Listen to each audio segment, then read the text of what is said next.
amazing. You're muted. You're muted. Welcome, ladies and gentlemen. The funny thing is I'm at the arena and I could hear him to my left saying it. Welcome to another episode, ladies and gentlemen, of Five on the Floor. Greg will be your host tonight while Ethan gets his stuff fixed up. Apparently not. I am your apparently new host, Ricky J. Mark, back after almost a year of not hosting this thing. I'm here with Alejandro on the ones and twos, producing both behind the scenes and in real life. You have the boy wonder Brady Hawk, who's right there at the arena, standing next to Ethan J. Scolding, trying to figure out his sound. And you have Greg Sylvander, who is all right, enough here. of this. All right, welcome to Before Floor, an extension of Five on the Floor here at the Five Reasons YouTube channel. I'm at FTX Arena. I can throw this Pepsi can at Brady Hawk for where I stand. We've got our producer, Alejandro Vegas. We've got Greg Sylvander. We've got Ricky J. Mark. Jonathan Ramlakan off tonight, but you'll hear from him later. Also, of course, Pace and Space at halftime. The Hamarican boys just did the preview to the preview. Greg popped in on that one. Check that out on the channel. This is why you need to subscribe. Otherwise, you don't know everything that's going on. I did starting line 9 this morning. We just did Prize Picks on 5, so you can catch that. And then also after the game, Post Up 5R with Royal and the crew that will be on afterwards. All right, let's get to it. I was in the Doc Rivers press conference. I have some idea of what's going on there. But Brady, again, who's in, who's out? Yeah, everybody's available, obviously, except Kyle Lowry. Everybody else was I know he said at practice the other day that they were going to be available. Now they're all warming up with the intention to play. Most of those guys were just even on the court because the whole team was basically questionable. But everybody's a go. Gabe Vincent probably jumps into the starting lineup. I'd expect them to go small, at least early, with Tyler, Depot, Caleb, and Duncan. And even Dedmon was just getting told out in the court to drop 30. So maybe they throw him in there to kind of fulfill that. Well, you didn't add the best part. When they told Dedmon to drop 30, he turned around and said, use me on 2K. I think that's where he might get the 30 drop tonight. By the way, I should mention this before we move on to everybody else. Our sponsors, Biscayne Bay Brewing, the official beer of the Five Reasons Sports Network, and of the Miami Marlins. You can check it out here at the kiosk at the 100 level and at the 300 level. Of course, this is locally brewed beer. Got the Tropical Bay IPA and all of the other great Biscayne Bay brews. And our friend Mark Brown, MARCBrownPA.com. He just got a big write-up for the great work that he's done. You got to check this guy out. He might be at the game tonight here as well. He's a big Heat fan. MARCBrownPA.com, the man with a plan. You need an estate plan, particularly if you're young with a family. I know you don't think you do. I don't care what your age is, okay? You need an estate plan. Make sure your money's going to the right place. He's got a title company in the house there as well. 954-566-5678. And again, it's MARCBrownPA.com. All right, Greg, let's get to it. I mean, we've done so much content. We did the episode with Kai Carlin last night, but now we're here.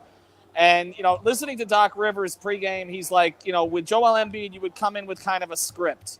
You kind of know how you're going to try to play the game. I obviously, he's going to have any NBA coach, and whether you think he's a top 15 coach of all time or not, okay, any NBA coach is going to come in here with some kind of a plan.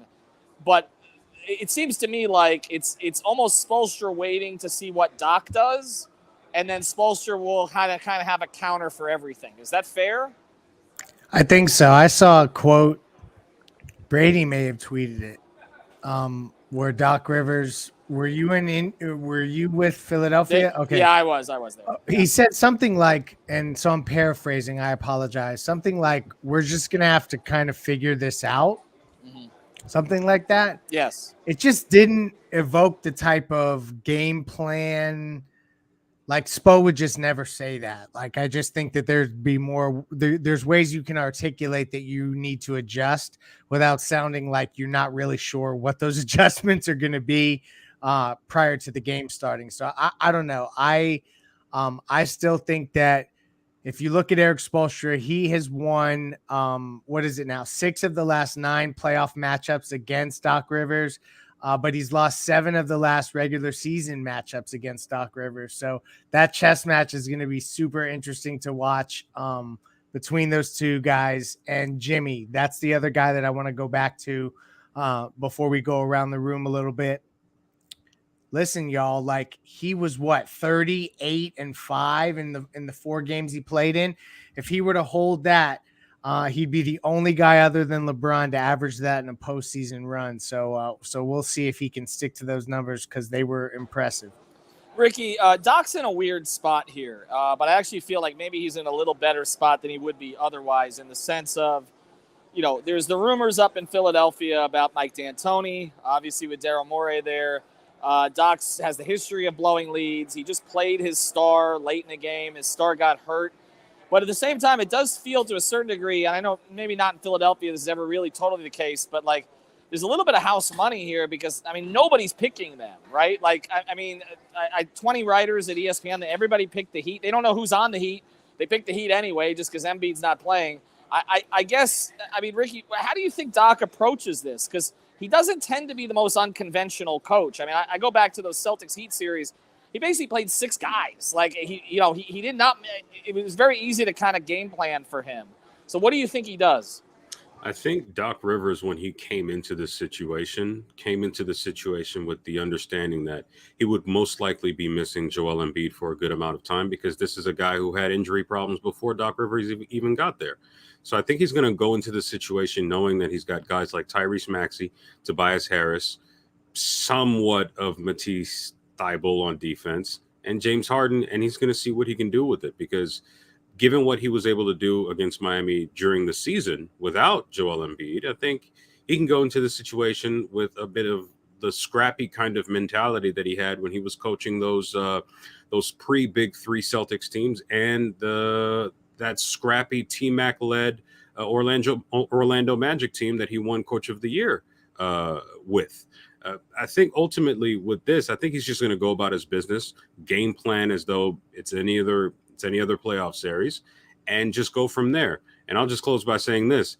You can't blow a 3-1 lead if you were never up 3-1 to begin with. Well, no, that's a good point. And they didn't blow the 3-0 lead, although losing that one game put them in position where they ended up, or losing the 2 games put them in position where Embiid got hurt. But Brady, let's go to this, because when I look at this Philadelphia roster, I don't think scrappy team. You know what I mean? Like, that's the thing. Like, I don't know if he has the pieces to play that way. Tobias Harris has never really been characterized as that kind of player. We know about Harden. I keep going up and down the roster and saying there's one guy who can really hurt them. It's Tyrese Maxey, right? I mean, so isn't the plan for him? Yeah, I would say so. I've said it before, like, you're not worried about James Harden, the scorer, until you see James Harden, the scorer. Like, the way that he's built himself up in Philadelphia this season is getting to the rim, pulling that defender down, making the kick out. Danny Green or Tobias Harris in the corner maybe can kill you. But other than that, you're not worried right now about Houston Harden giving you step-back isolations and all that type of magic. Like, Tyrese Maxey can do that. Like, that's the type of scorer he's been able to play off the catch, off the dribble, off the ball. Like, he's been able to do it. I still come back to, I don't think they're going to throw the kitchen sink at anybody like they threw it at Trae Young. Like, I think they're going to focus on Maxey surprisingly more than Harden. I think they're going to guard Harden straight up. I think they're going to switch him. I think they're going to make him get to the rim. But the difference is I don't think they're going to be as worried about pulling down off shooters. Like, yes, you want to make Danny Green's or Tobias Harris beat you, of course. But I think they're going to be willing to stick with that matchup and allow Bam and allow PJ just to guard their yard and basically stay with him at the rim. Until he does it, then the adjustment comes. But I feel like that's kind of the idea early. Yeah, that comment that came in, I liked it. That said, this is not the Sixers team. Remember, the Ilyasova and Redick and all those guys. It just doesn't feel like that type of group. Maybe I'm underestimating Tobias Harris here a little bit because he's proven to be a scorer, particularly when there are no other options, and that's how he got the max contract in the first place.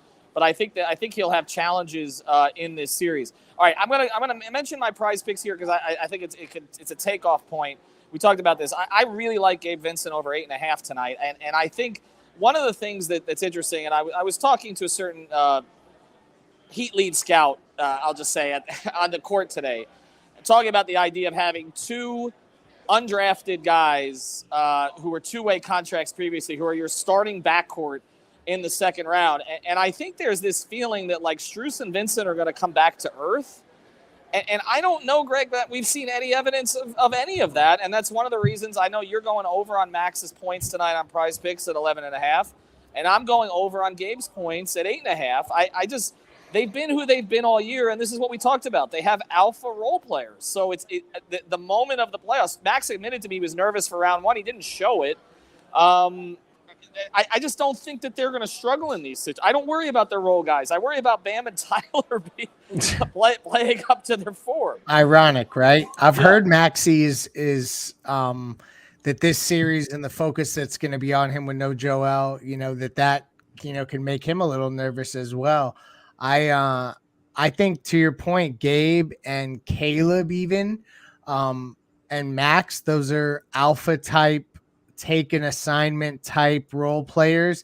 They mesh well with Jimmy. They complement Jimmy, and the way that Jimmy's been playing lately, they're gonna get minutes. There's no way around it. All right, so who is? I'll throw this all to you guys, and we'll go around because I know this is the topic with Saul Oladipo on the court. I'm gonna go to you guys on who are the 4 off the bench. I mean, Tyler's gonna be one of them. We're assuming Gabe is starting. I don't think that's official, but we're assuming it. So give me the next. Spo's only gonna play 9 heavy minutes. We know that. Maybe even 8, maybe a 10th occasionally. But let's play the 9 here. Who are the 3 behind Hero? Because we know Tyler's getting minutes. Who are the 3? I'll go to you first on this, Brady, and then Ricky. Yeah, I think this is a game where you don't go big until you need to go big. I think the other 3 are Duncan, Oladipo, and Caleb.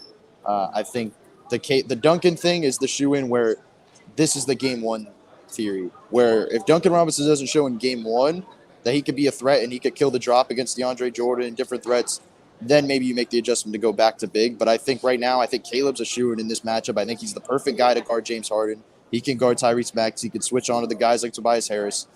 So I think those are the 3 for now, but I wouldn't say we can talk also about like the adjustments from game 1 to game 2. There's a thing where we've seen that they're going to make an adjustment from the second quarter to the third quarter, right, where it's going to be a different 9 from then to then. So I think it's possible, but I think those are the 3 that they're going to start out with. Ricky, who are your 3?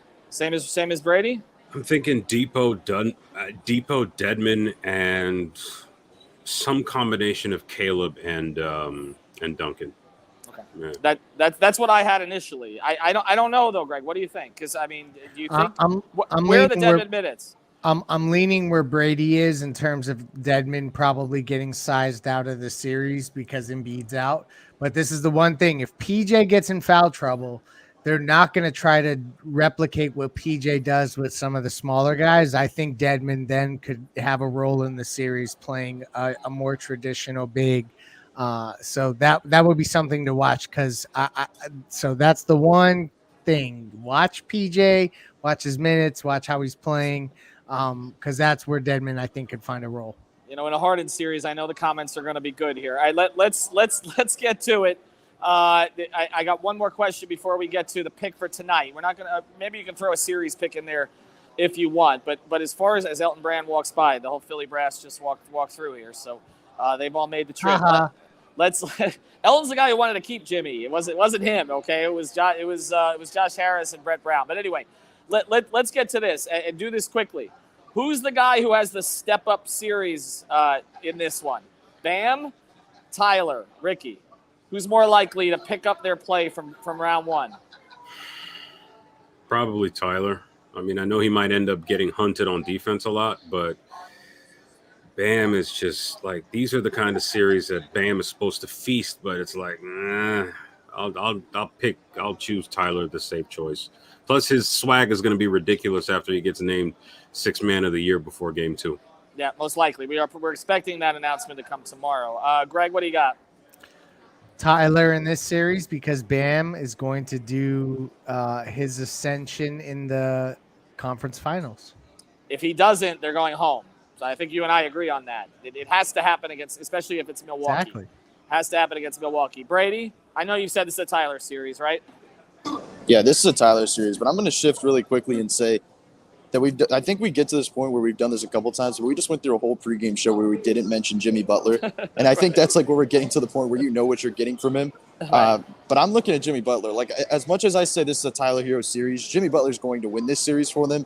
It's going to be a lot of early of Tyrese Maxey getting him on his back, getting into that turnaround jumper, getting in the low post. That's kind of what I said it in my article before the series, that his jumper can shift the entire series. Like, the one thing Philly did more than most teams in the East was go under on screens constantly, like daring him to take the mid-range jumper. And the way that trending lately, like, he's got to let it fly. And if he can knock that down, that's the adjustment that we're talking about with Doc Rivers. And then it's a total adjustment period defensively because they're already sizing down in general. I really think this, as much as I think it's the Tyler series, Jimmy Butler's going to be the best player in the series. Yeah, I watched him yesterday knock down a ton of those jumpers. That's what he was working on after practice. All right, before we get to the picks, a couple of mentions here. Again, prizepicks.com. Use the code 5, F-I-V-E, Check out Off the Floor. Get to our subscription service. I just put stuff on here from behind the scenes you're not getting on Twitter. I'm sorry. I'm holding some things back. We give out enough of that content. So check out Off the Floor for rumors, other stuff like that we may not put on Twitter right away. It's just $3.05 a month, and you get a week trial to try it. And also, we're starting a new betting app here called Better Edge. So look for that over the next couple of days. I'm going to be posting that on Twitter. I'm just going to start here. The Heat are 7.5-point favorites tonight. I say they cover. I also like them in 5 for the series. Greg? Ditto. Okay. Ricky? I'll say Heat in 6. Closeout game with Jimmy Butler in Philadelphia. So they win tonight? Yeah, I think they should win tonight. I think 2 out of the 3 games in which Miami doesn't play, in which Miami plays with its food more than they're supposed to, they'll lose. That's where Philly's going to get those 2 wins. The only way Philly even comes close to winning this series is if Tyrese Maxey goes nuclear a la 2005 Dwayne Wade or something. And it could happen, but I don't see it. I don't think he's ready for that yet. I think maybe in 2 years, Ricky, he may be there. Brady? Yeah, I said Heat in 6 before the Embiid news because I felt like Embiid could steal 2 games. But I think it's Heat in 5 now that I know the Embiid news. All right, and they cover tonight? Yeah, I think this is like a 15-point win in my opinion. I think the adjustments will come from Doc, I guess, after this, but I think this is an opening kind of punch that Miami's been waiting for. Alejandro, we never let you close on this stuff because you're always batting the comments. Heat in 5, Heat in 4, Heat in 6? Sixers in 4? Yeah, no. I just said in Spanish that it's going to be Heat in 6, so I had to say the same here. And by the way, to mention that, Alejandro and Ricardo just did an episode in Spanish. Check that out on the YouTube channel for more of that content. And also, of course, as I mentioned, Pace and Space at halftime. Post up 5R after the game. Check out Prize Picks on 5. Check out Starting 9. Check out Bahama Rican Boys. Check out 5 on the Floor after the game. We got a lot of content. We'll see how this thing goes. Have a good night, everybody. All right. Thank you, Ricky. I know you love the Miami Heat, and they're going to win tonight as well. Look at that hair. That's awesome. That's beautiful. Thank you, Ricky. Bye-bye. Have a good night. And for all of you that are staying here, we have some more content going on. You don't have to leave the broadcast right now. We're going to do 3 things. First, we're going to play an episode with the whole preview of the series, the Miami Heat facing the Philadelphia 76ers, a whole preview that the guys did on 5 on the Floor. And then we're going to listen from both of the coaches, Eric Spoelstra and our friend Doc Rivers. And then we're going to be ready to stay here for the Hangout for the first game of the second round of the NBA playoffs, the Miami Heat facing the Philadelphia 76ers. Here we go, the first part of the second part of the pregame show, the 5 on the Floor episode. Stay tuned. Welcome to the latest episode of 5 on the Floor on the 5 Reasons Sports Network. Thanks for joining us on your favorite podcast app. We're on Podbean, Spotify, Google Podcasts, Apple Podcasts. We're also on Dash Radio on their Nothing But Net channel every single weeknight at 7 p.m. Also, check out 5 Reasons YouTube before every game of this series, 1 hour before. Join us for Before Floor. Brady, Greg, and I are there with Jonathan and Ricky. Also, post up 5 hours as soon as the game ends, hosted by Royal Shepherd and his crew. And 5reasonsports.com. Make sure you're spelling that one out. For the latest takeaways from Brady Hawk and others, he's got his preview of this series up there already. Also, check out the great sponsors of the 5 Reasons Sports Network. That includes our friends over at prizepicks.com. Use the code 5, F-I-V-E, get your initial deposit matched up to $100. You can play the NBA, NHL, MLB, and all the other sports. You can match players from different sports. Go 2, 3, 4, 5 players. However many you want to go, power play, flex play. Just don't pick Steph Curry to go over 25.5 points in game 1 against the Grizzlies, because that blew me up today. But anyway, check out prizepicks.com. Use the code 5, F-I-V-E, get your initial deposit match. Of course, check our picks before every game. And now, tonight's episode. All right, welcome back to 5 on the Floor. Here's tonight's floor plan. I've got Greg Sylvander. You can follow him at Greg Sylvander. And I've got from Sixers Wire up there in Pennsylvania. Gotten a chance to meet him a couple times when he's been down here covering the Sixers. Kai Carlin. You can follow him at Kai_Carlin on Twitter. We are not going to harass him. We didn't have Alex on this pod tonight because I can only have one Philly hater on the pod. You guys know I'm impartial, but Greg and Alex, they can't hide it with the Sixers. There is this natural rivalry. So before we get to this series, and all the permutations, Embiid, Lowry, the news on when guys are coming back, how the teams attack each other. Let me just ask you this. Do Philadelphia fans hate the Heat, Kai, as much as Heat fans hate the Sixers? I don't know. I think that's a tough question. I think Sixers fans hate the Raptors. I think the Raptors and the Celtics are probably the two teams where they can't stand. And then as far as the Heat go, they just hate Jimmy Butler. But that's kind of like the only guy. And it's only because of, he played for the team. So, yeah, they're not fans of the Raptors right now, especially after what happened in Game 6 up in Toronto. But why Jimmy, there's not enough playoff equity, Ethan. Like eventually, with enough series, enough matchups, enough scuffles in game 5s of sorts, then maybe we'll have a rivalry on our hands. But I don't understand. Here's the part about the Jimmy thing. I don't get why they hate Jimmy. Jimmy was traded there. He was the best player in the playoffs during that postseason for Philadelphia. That team maybe goes to the finals if Kawhi doesn't get a bounce. Could have won a championship with the way that things played out with Golden State and Durant in the finals. He wanted to come back. Depending on who you talk to, he was either offered the max deal or he wasn't offered the max deal. But my understanding is Elton kind of wanted him back, but Brett and Josh Harris didn't. And so then he moved on to Miami. I mean, I guess I don't understand that one. Like what I can understand why Timberwolves fans. Okay, that one I get. I mean, and they're hopeless anyway. But like, I understand Timberwolves fans, guy, but I don't understand what are Sixers fans mad at Jimmy about? So I think there was another report that came out, like, and what you said was true, but there was another one that came out, I think from ESPN, that I think the Sixers played the Heat in Dwayne Wade's final home game there, and then obviously Jimmy played with Wade that one season in Chicago, so they're close and everything. And then Jimmy said something along the lines of, they treated Dwayne so good, that's why I want to go to Miami and the culture and everything like that. I will say Sixers fans mock the Heat culture on an everyday basis. They think it's the most weirdest thing in the world. Me, myself, Kai, you're setting Greg off here. He is the culture coordinator. No, I actually talked to Josh Richardson one-on-one when Josh was here, obviously in the sign and trade with Jimmy. And I actually asked Josh, I was like, hey, talk to me about the culture down in Miami. Like how does that all come about? And Josh was telling me something along the lines of they have to take like 2 or 3 conditioning tests before they even show up for training camp. And if they don't pass those conditioning tests, they can't even show up to training camp. It's because Pat Riley and Eric Spoelstra have done such a great job of getting these guys like, hey, listen, nobody's going to outwork us. We are going to come out each and every game. We may not be the most talented bunch every year, but we are going to work our ass off every single year. And I kind of found that interesting. And you can just tell, I always come to Miami because it's always who doesn't want to come to Florida whenever, the team you cover comes down here. And when you talk to Spoelstra, it's just you can just tell there's a no nonsense type of atmosphere there. So, I mean, I'm cool with the culture. I think it's like a really thing that they have really set up down here.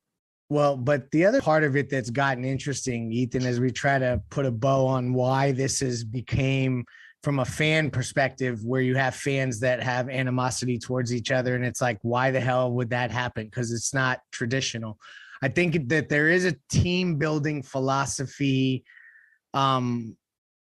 discrepancy between what went on in Philadelphia with tanking and losing on purpose and valuing draft picks and not really treating players like human beings and treating them just like assets to be arranged, and Riley being the anti-tank guy, the anti-build through the draft guy. So I think that ultimately also probably drives some of the the shots taken both ways.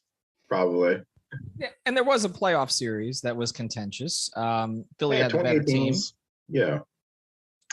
I will say this, though, Ethan. I think that 2018, I will say Spoelstra, I thought, made so many great adjustments against Brett Brown in that series. Mm-hmm. Just the Sixers won because they were the better team. They had more talent. They were just way better. Yeah. And I will say, I think I'm going, just even thinking back to that series, I didn't travel to Miami for games 3 or 4 that year. Obviously, I'm in Miami this time for game 1 tomorrow. But I'm looking. I remember like Hassan Whiteside just absolutely just being an absolute like bust while he was getting killed by Ersan Ilyasova in games 1 and 2 before Embiid even came the back. pain. Why bring that up? The pain.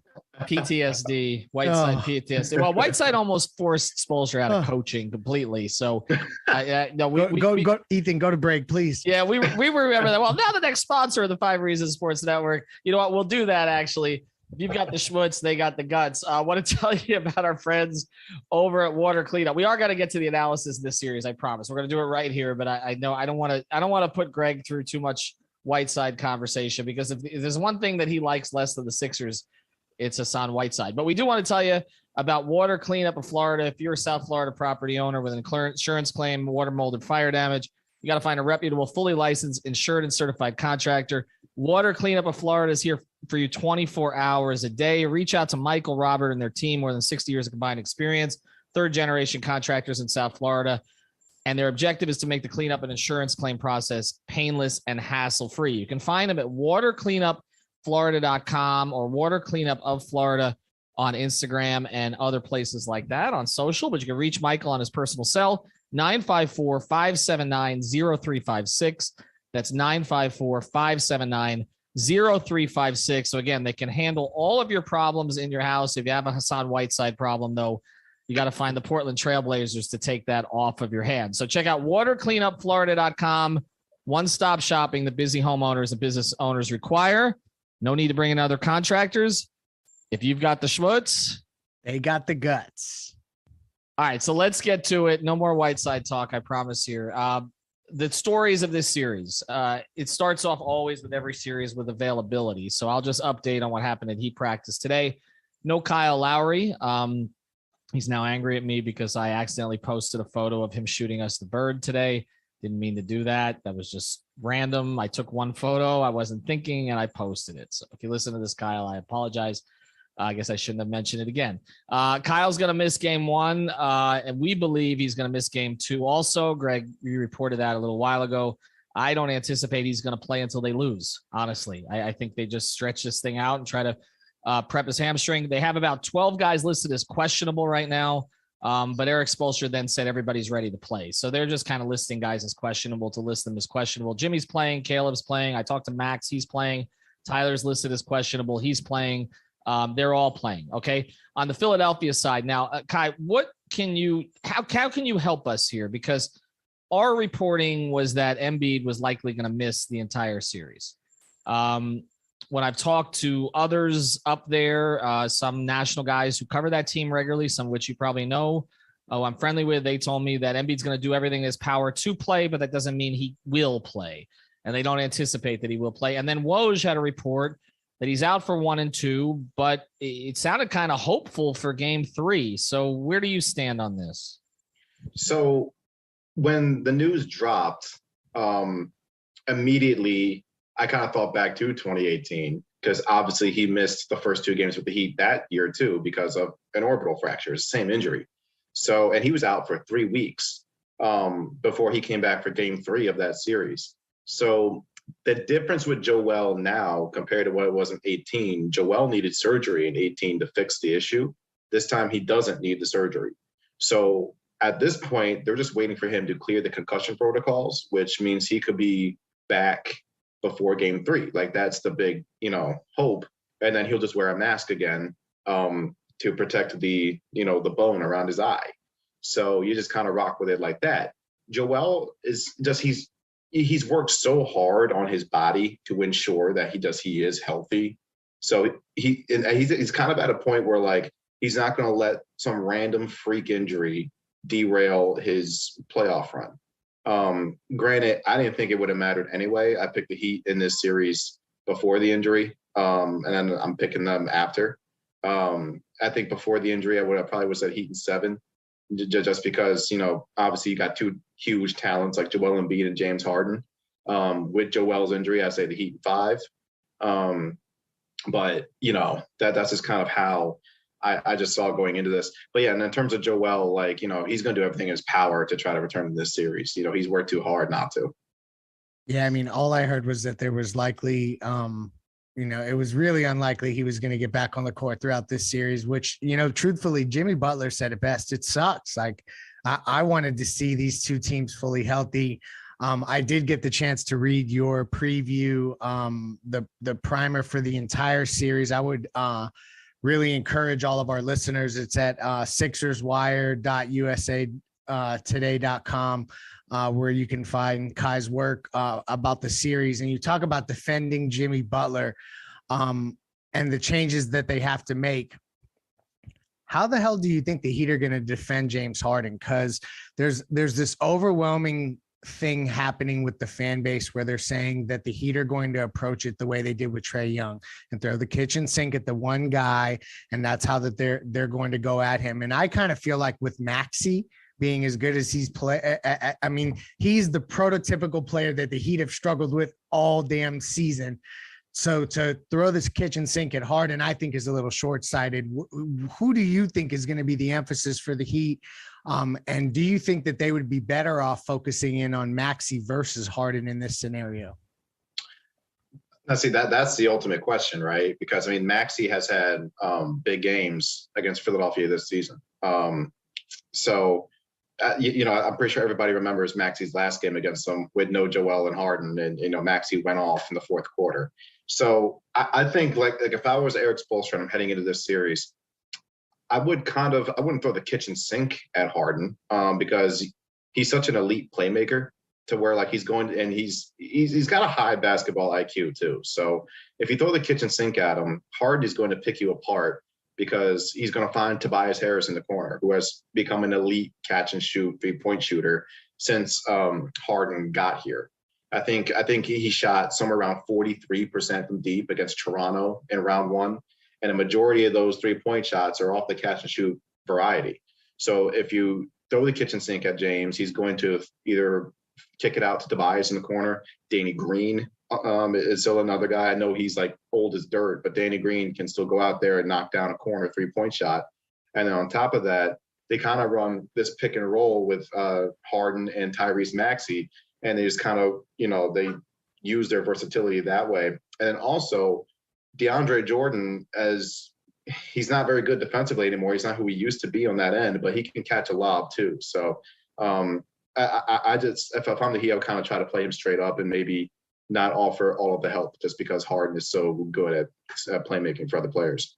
You mentioned DeAndre Jordan, and I want to get back to Harden in a second, but I mean, Rivers threw out there, Doc threw out there that he could use 4 different bigs, all of whom are limited in some way, right? Like, I mean, I know that the talk up in Philadelphia has been, why is Jordan even playing ahead of Paul Reed at this stage? That seems to have been the big controversy up there. Yep. What do you think the chances are that Doc just scraps that entirely and just says, we're going to go small? Like, and can they even go small? Because I don't really see a small ball 5 on their roster. I mean, I guess Millsap maybe, but it doesn't seem like Paul has very much left. Like, how would you handle that? Or do you think there's a chance he does that? Just says, screw the bigs. We're gonna go small. Well, if the Sixers go small, they wouldn't go to Millsap. They'd probably put Tobias or George Niang at the 5 and go from there. Like, I know Doc actually mentioned it at practice on Saturday that, he actually mentioned a couple of Heat lineups. He was talking about how the Heat sometimes go with PJ Tucker at the 5.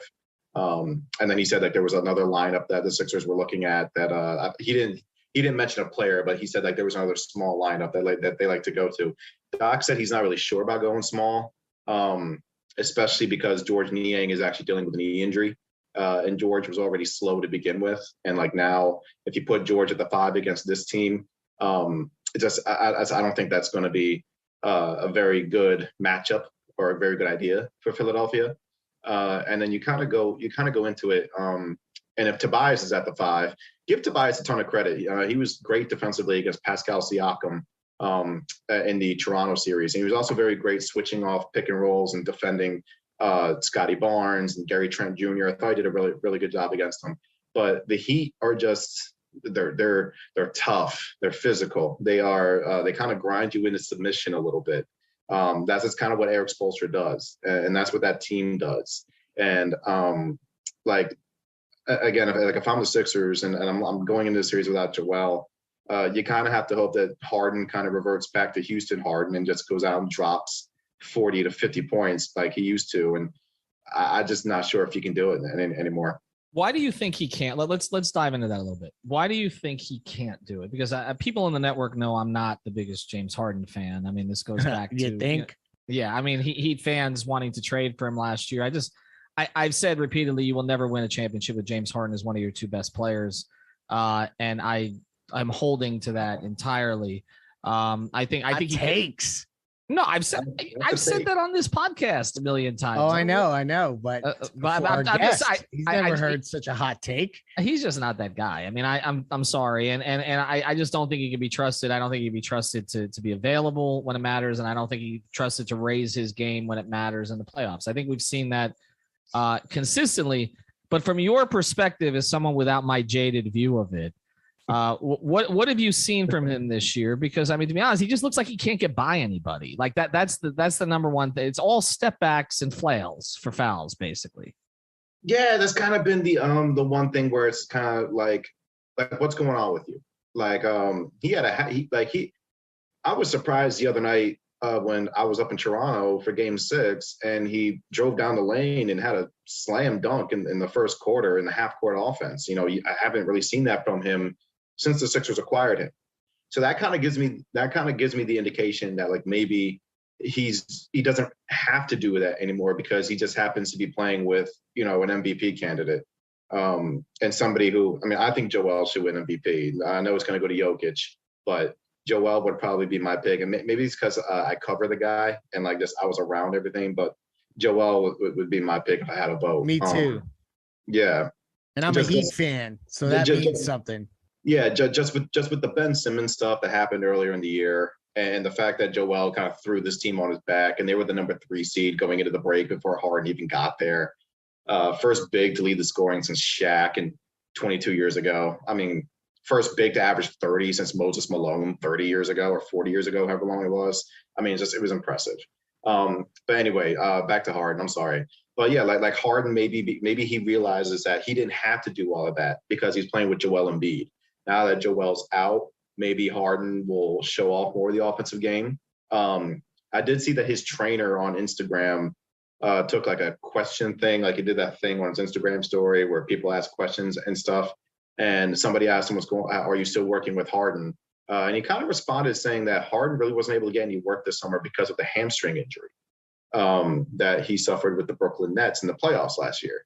So maybe the hamstring issue really is still bothering him, combined with the fact that he is 32. I believe that's his age. So, you know, we're talking about a guy who's kind of on the wrong side of 30. He's got a ton of miles on his body. Like maybe he's just kind of beginning on that little decline. Excuses. But it's fair though. I think that when you look at his situation and you look at the way he's played this year, you know, he looks like a guy on the decline. I mean, it's not just Jimmy. 32, but Jimmy. But let's be honest about Jimmy though. Jimmy was available less than Harden this year, but he played better when he played. Let me ask you this question, Kai, on this subject. As a partner for Joel Embiid, because they had Jimmy Butler, right? Like whatever the circumstances was of Jimmy's departure, they had Jimmy Butler as a partner of Joel Embiid. And the relationship between Embiid and Butler was not the problem. The problem was relationships with others, particularly both of their relationships with Ben, right? So like who in your view, like would be a better partner to a healthy Joel Embiid? James Harden or Jimmy Butler? That's a tough question. I do want to say covering Jimmy for that half a season was a lot of fun. Like there was one time that dude came in the locker room with a cowboy hat on and cowboy boots. He was playing country music off his iPad. It was actually hilarious. There was one time he did a media availability in practice and he had country music playing from his phone. So you could barely hear him when you were listening back to the audio, trying to write an article. And I was like, oh man, Jimmy was a lot of fun. But if you're going to ask me who's the perfect partner for Joel, Jimmy Butler or James Harden? If you're guaranteeing me a fully healthy James Harden, I would probably take James. And again, like just because I think highly of James. I'm not saying, Ethan, that like James is like the end all be all, the guy you can win a championship with him. But at the end of the day, the guy is going to the Hall of Fame. I mean, he's a top 75 player. He's an elite playmaker. He rebounds. He's Do you think he ranks all time with shooting guards? well, the top three are Jordan, Kobe, Dwayne Wade. Those are my top three. You're good at this game, man. Greg all is the just questions testing you've you to see if you can stay to the end of this podcast at this point. You've He's been not- very you've evaded all of the things where you could have gone south. You've done great. I really hats off. I will say this, Greg. So the reason why I wanted to be a sports writer was because of Dwayne Wade. Love in it. the 2006 finals, my dad actually lives in Delray Beach, and I was actually, it was in the summer. We were at his house. We were watching the finals, and I remember just watching Wade do his thing, and I remember watching that, and I was like, damn, it would be really cool to be there and ask him questions after the game and write articles and podcasting and stuff after that, and whatever. It was That's awesome. So yeah, Ethan was there doing that stuff back then. Yeah, I was 80 years old at the time, actually. Yeah, no, I was doing all of that stuff. But yeah, I mean, look, I feel. You see, here's my take on Harden. There's no question Harden is. Where do you want to put him? He's a top 10 shooting guard of all time. Okay, I think he's in the mix. But I think there are, as we say, levels to this, and the difference between Dwayne and James is that in the big moments, Dwayne raised his game. He did. And James has consistently over the course of his career. You look at his numbers, the 3-point shooting in the playoffs always drops, but the attempts don't. Okay. And then just the moments that he's had to come up big. There have been a couple, and obviously Chris Paul doesn't get hurt with Houston. That thing looks a little bit different. Maybe they beat Golden State, all the rest of that. We have a different dialogue about this, but he has not stepped up. And I guess my thing is, I just don't, with somebody with his gifts and the skill level that he's created, which he deserves credit for that. He's got enormous skill level, but he hasn't maximized because he doesn't take care of his body. And this was frustrating watching Shaq over the course of his career, but Shaq could still dominate. But watching James not maximize when you see other guys in the league who do maximize, you watch the way that, again, Dwayne maximized, can be frustrating at times. And that's why I don't put him ahead of guys like Clyde Drexler or some others at the 2-guard position. I think he's in the top 10, but I don't have him right up there. All right. I do want to get to a couple more features of this series, including Doc, who I think is really fascinating, because I want to get your take on whether or not you think he put them in this position with what happened the other night. Before we do, one more sponsor to tell you about, our friends over at therapistpreferred.com for premium CBD, recovery, and sleep. Those are two things James Harden's going to need in this series, particularly if he's hanging out at the Hard Rock till 6 a.m. again, or other parts unknown. Therapistpreferred.com. Use the code 5RSN. That's the number 5RSN. You get 25% off the tincture, the sports cream, the gummies, and all the great stuff there. Then the gummies, they taste good. And look, you're not going to fail a drug test or anything like that. Go to therapistpreferred.com. Use that. Well, you can't fail a drug test in the NBA anymore anyway, but in real life, you can't either. Therapistpreferred.com. Use the code 5RSN. That's the number 5RSN for 25% off. All right, Doc Rivers. Here's another place I am with this team. I like Doc personally. I've always liked covering Doc. I appreciate his honesty. I thought he was a great broadcaster. I like Doc. Okay. But at the same time, he just talks his way into trouble all the time, whether it was the Ben thing last year or now this latest thing. The thing about keeping Embiid in the game because you're afraid of them coming back with 4 minutes left just tells people. Forget the whole 3-1 thing that he got into earlier in the week, which was ridiculous. But you're basically just telling people, I didn't trust my team to protect a 29-point lead with 4 minutes left, so I had to leave my MVP candidate in a series that was over when the MVP candidate was already injured. Forget the fact that what ended up happening with Siakam and who was at fault. He was already hurt. We already heard about the thumb and that he was going to need surgery after the season. Right. Is this defense? Is he getting heat, so to speak, up in Philadelphia right now for this? Oh, of course he is. Of course he is. Listen, I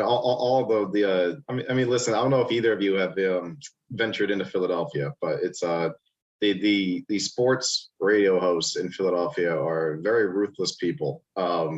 They're tough. They're tough, and there was a sports show radio host, I forget his name, but he wanted Joel Embiid traded after I think midway through the second year that he missed because of the foot injuries. Like, remember, he missed the first 2 full years of his career because of the injuries, and the sports show host wanted him traded. Like, was it Eskin? It's always Eskin, isn't it? Always Eskin? I'll be honest with you. I don't think it was Eskin. I don't think it was, but I do forget the name of the guy. But yeah, he went on rants every day. Sixers should trade Joel Embiid. He'll never become anything. He's a bum. He's a bust. Just every day, which at the time, sure, you could have made the case, but now, I'm pretty sure that guy's happy that Sixers didn't trade Joel Embiid. I will say this about Doc. I think he deserves a ton of credit this year, more credit than I think people are giving him, because the Ben thing was toxic. It was just every day, no matter what that team did. I think they had a hell of a win in Denver on the road trip. I wasn't in Denver for this game, but just like they had a hell of a win in Denver. The Nuggets had Jokic. I think Michael Porter Jr. played that game. Joel was out with COVID. Obviously, they didn't have Ben. And Sixers go in there and beat the Nuggets. I think the first question afterward was, Coach, do you know when Ben's coming back? It's just like it was the same thing over and over again. So no matter what that team did, it was Ben this, Ben that. Have you talked to Ben? Are you going to try to trade Ben? Is Ben in the facility? And I mean, at the end of the day, it's our job to kind of figure out like what's going on with Ben. So like we had to ask the question, but it was such a toxic situation. And Doc did a hell of a job keeping the team together and making sure like, hey, listen, forget the outside noise. We're going to go in there. We're going to play basketball. And Joel, this is why I think he should be MVP. He did the same thing. But there are also things that Doc does where you just kind of scratch your head, right? Like you said, Ethan, the other night in Toronto, there was no reason for Joel to be out there when the team's up 27 with 4 minutes left. And then Joel has the dunk. He pulled out the airplane celebration, pissed off the entire country of Canada. And then, Siakam hits him with the elbow. And all of a sudden he's out for 2 games against the number 1 seed in the East, where, if you're going to have a chance in this series, you're going to need Joel. This is a key question. I have to sneak this in, and then we can go whichever direction Ethan would like. Next year, when D'Antoni's in that same situation, do you think that he'll make the decision to have Embiid on the court or not? Because he's going to be the head coach in Philly next year, right? Yeah, it's going to be very interesting to see what happens with that situation. But I guess we'll cross that bridge when we get to it. All right, that's fair. No doubt. All right, so let's pivot off of that because I don't know how to follow that exactly. But look, there has to be a path, right? So let's try to figure out what the path is, because I've never seen this before. We know that ESPN just found out last week that the Heat exist, and that they were founded. I've seen you complain on Twitter. Ethan. Yeah, and that founded in '88. I was educating our friend Nick Friedel there today. And others about what's going on with the Heat, because everybody's ignored the team the entire season. Bontemps can't stand it because I send him messages about Tyler Hero and all the rest of this stuff. But the reality is they all picked the Heat this series, like 20 of them, including our friend George Sedano, who always says he'd rather be the Sixers. 20 for 20. In fact, they all picked the Suns over the Mavs too, which makes me nervous for the Suns. But there has to be a path. Okay. There is. And so is Greg put this up in the chat. Is Maxey the path? Because I don't feel it's Harden, and I don't trust Tobias Harris to play big. He's a fine player. He's not a max player. I don't trust him to play big 4 or 5 times in the series. He reminds me a lot of Jamal Mashburn, and like the worst of Jamal's qualities, not the best of Jamal's qualities. That just in the playoffs, I'm not counting on him. Wow. No, I'm just saying I like Jamal, but Jamal's a better player than Tobias. But I'm just saying, there is a certain element of he's not going to raise his game. I thought he played well against Toronto. He's not going to raise his game. Millsap is cooked. They don't have Seth Curry anymore, who could have helped him in this series. Tybalt, he can only defend one at a time, and he's a liability on offense. Yeah. So it just looks to me like it's Maxey, right? Isn't that who the Heat need to load up against? It's tough, man, because thinking of a path, and I can't even go to the bench, because when you look at Miami's depth, they're probably going to start tomorrow. Vincent, Strus, Butler, Tucker, Adebayo. That's probably going to be starting lineup. Yes. So, but then you look down the bench, and in comes Tyler Hero, who's going to be a freaking shoe-in for Sixth Man of the Year. You got Victor Oladipo all of a sudden like breaking out of his corpse and coming back and actually producing. You've got just so many different options that the Heat can throw at you off the bench. Duncan Robinson even, and I know Robinson's kind of had an up and down year in terms of his shooting, but I mean, if that guy gets hot, as he did in Game 1 against the Hawks, then dude, watch out, because you can't leave Duncan Robinson open. Even when he's having an off game, you can't leave Robinson open. And then even Dwayne Dedman and hell, even Omer Yurtseven like comes in and gives that team good minutes. So the Heat just have so much depth. And you look at Philadelphia's bench. You just mentioned Thibault. Obviously, he wasn't able to play in Toronto. He wasn't able to enter Canada because he's not fully vaccinated. So that kind of threw him off a little bit. You could tell his confidence was rattled in Game 5 of that series with Toronto, because he was terrible in that Game 5. You could just tell he couldn't have it. But then you don't know what you're going to get out of Shake Milton. You don't know what you're going to get out of the bigs, whichever one Doc chooses. As you said, Ethan Millsap's kind of, I don't want to say cooked, but I mean, he's definitely kind of nearing that. He's been in the league 16 years. DeAndre Jordan is helpful on offense in terms of lobs, but defensively, he's not who he used to be. Paul Reed, there are a lot of times where he gives a ton of energy. You give that kid credit. He comes in and he plays with a ton of energy, but there are so many times where he has no idea where he's supposed to be on the offensive end or defensive end. And Charles Bassey's a rookie who is coming off a right shoulder sprain. So, and then there's also George Niang. Niang's probably their best bench player. He's a good 3-point shooter, but defensively he is he's a walking turnstile. And then there's Furkan Korkmaz, who's been out of the rotation, but he can't play defense either. And if he isn't making threes, there's no reason for Furkan Korkmaz to be out there. They have no bigs. It's crazy when you really take Embiid away. It really gets ugly.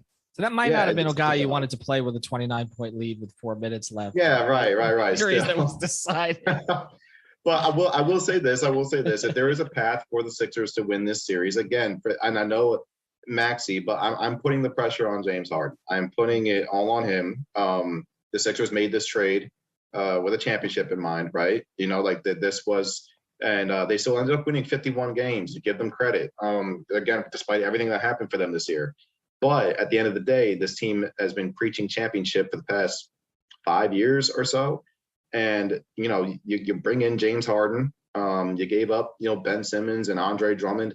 Imagine Sixers still had Drummond right now. I know Drummond's nothing, huge, but he was great as a backup for this team. He was a great backup behind Embiid. So now, I mean, it's tough. But for me, it's Harden. Joel's out. Okay, James, go out there, carry the team. This is what we traded for you. Like if I was Daryl Morey, that's what I would be looking at him. So Harden is the path for me. You got to hope he turns back the clock. And let's look forward before we give the picks here. If he doesn't, and you go out, I think we've all picked the Heat in 5. Okay. So like if he doesn't, and they go out in 5, do you extend James Harden? Are you going to pay James Harden with the way that he treats his body at 32 plus years old? That kind of, because if you don't, the trade is a bust. I mean, I don't care that Simmons hasn't produced anything, but Morey basically had a chip to play and he played it to get James Harden, his guy. He has to extend him, doesn't he? But it's not like with Jimmy Butler where like, at least, you're getting production when he plays into the future. Like Jimmy takes care of his body, even though, he's had some injuries this year. James doesn't. Okay. Right. So, I mean, they made a choice not to pay Jimmy Butler all of those years into the future. Right. Do they pay James Harden all of those years into the future? I will say, I don't think the trade is a bust regardless, because I mean, the Ben thing in Brooklyn is just insane. So I think the Sixers won this trade flat out because they got something out of the player they got. Oh, God, what if you could have traded Ben for CJ McCollum? I mean, we saw what CJ McCollum did with New Orleans. I don't know if I would have traded for CJ McCollum. Okay. I don't know. Like because you could have gotten Tyrese Halliburton. That is the deal they should have done. Now that is the deal I would have done, even not for CJ McCollum. I agree with Greg. I would have definitely done the Halliburton deal because I mean, hell, he did a hell of a job for the Pacers to kind of close out the season. I mean, that kid's gonna be really good. And he's locked into a rookie contract. I mean, yes. what the Kings are thinking is beyond me, but like, yeah. I mean, but listen, are we surprised? Sacramento Kings. There's a reason why that team hasn't made the playoffs in 2006. I mean, come on. Right. But I think so. But yeah, I wouldn't call the trade a bust. Just because the Sixers won this trade flat out because Simmons refuses to play basketball. And then Andre Drummond was useless in that playoff series against Boston. And then Seth Curry, I think, struggled a little bit on the defensive end. So either way, the Sixers are going to they won the trade flat out. I will say this though, heading into this offseason, if Harden doesn't show out in this playoff series with the Heat, it would kind of be tough to really justify giving him, the supermax deal that like he's kind of looking for. It would be tough to justify it. Like unless Daryl Morey, who obviously has a ton of history with them during their times with the Houston Rockets, but unless Morey truly does believe that, give him a full off season, then kind of go from there, or he either opts into his player option for next year, and they just kind of try to play it out again. But yeah, it would kind of be hard to justify it right now. So where are you right now, Kai? Right now, I'm in Fort Pierce because my mother lives here. I'm seeing my mother first, and then I'm taking the drive down to Miami tomorrow morning for a Sixers shoot around. All right, so I'm asking you, and I hope you have a good time with your family. I'm just asking you because in Fort Pierce, it's fairly safe you won't run into James tonight. I've been to Fort Pierce. No. You're probably not going to run into James. You probably won't run into him in Delray either, although Atlantic Avenue can be a little, who knows? Atlantic Ave can be a bit much, yeah. Yeah, but I can tell you someone in South Florida tonight, probably about 3:30 in the morning. He's in Northwest Miami. Yeah, probably. Yeah, we know where he's at. We know where he's at. We know some, well, I'm gonna leave it there, but if there's a hamstring situation tomorrow, we'll know the reason. But why was he hanging out at Hard Rock? Who comes to South Florida to hang? I mean, Qatar Hotel's nice. I'd love them to sponsor us, but I mean, come on, there's other options down here in South Florida. All right, Kai, let's get to the picks. Before we do want to tell about our sponsors again. PrizePicks.com. Use code 5 FIVE. TherapistPreferred.com. Use the code 5RSN for your premium CBD, and of course, Water Cleanup. .com as well. Make sure that you get your fire, your mold, your water damage cleaned up there. All right, let's clean this pot up with some picks here. Kai, you went Heat in 5, correct? I did. Even before Joel's injury, I said Heat in 7. So with Joel's injury, even if he does come back in game 3 or 4, whatever, I think it's going to be a little too late. And who knows if he's even going to be the same guy. So yeah, I'm going to say Heat in 5. Greg? Heat in 5, but I wouldn't be surprised if it's Heat in 6, and people really should not panic if it is 6, because sometimes series just need to go 6. So that's where I'm at. But yeah, Heat in 5 is where I'm trending here. And I think it's going to be a huge Tyler Hero series. Huge. I'll agree with that. He really didn't play well against Atlanta. No, he didn't. I'll say this. I did talk to him today. That's on the YouTube channel. I spent about 4 or 5 minutes with Tyler, talked to him about that series, also about the way he's played against Philadelphia, his relationship with Maxey. We believe he's going to get the 6th Man of the Year award either Monday or Tuesday this week. It's very possible they give out the Coach of the Year award to Monty maybe on Monday because the Suns also play, but he's going to get in the next couple of days. I'm with you, though, Greg. I think it is a huge Tyler Hero series, and I think it has to be. I think we need to see a series from Tyler here.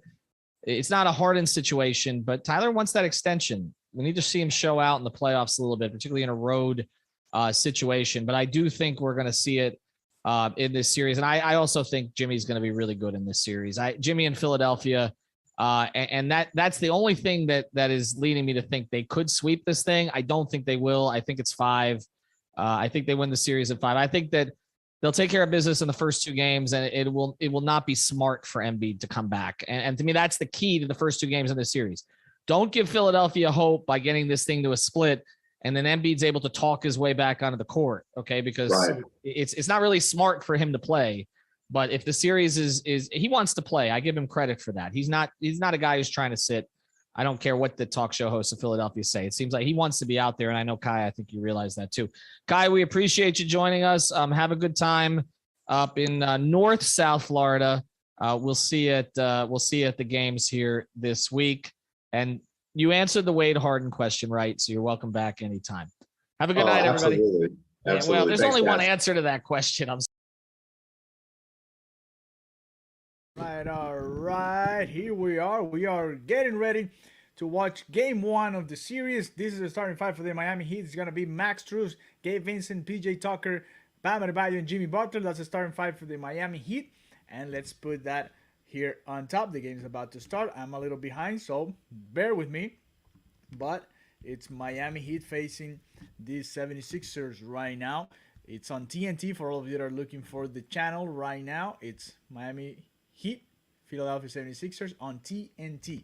So that's where you're going to find the game. If you're looking for it, not ESPN, not ABC, it's on TNT, and that's where you're going to be able to watch it. As we wait for the game to start, I want to welcome to all of you and thank all of you for being here and enjoying with us. This is going to be a hangout. I'm not allowed to play the actual game. We don't have the copyright to do so. If we could, we would, but we don't. So we're going to just hang out here. You're welcome, Sixers fans, to be here with us. And let's enjoy this game. This is supposed to be a nice series.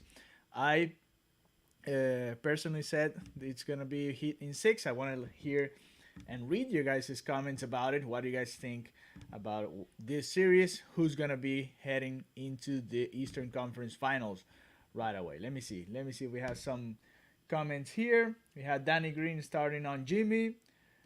What else? Harden will ball. That comment is overrated. Which one? I don't know. Heat got swept last season. And here we go. Here we start. All right.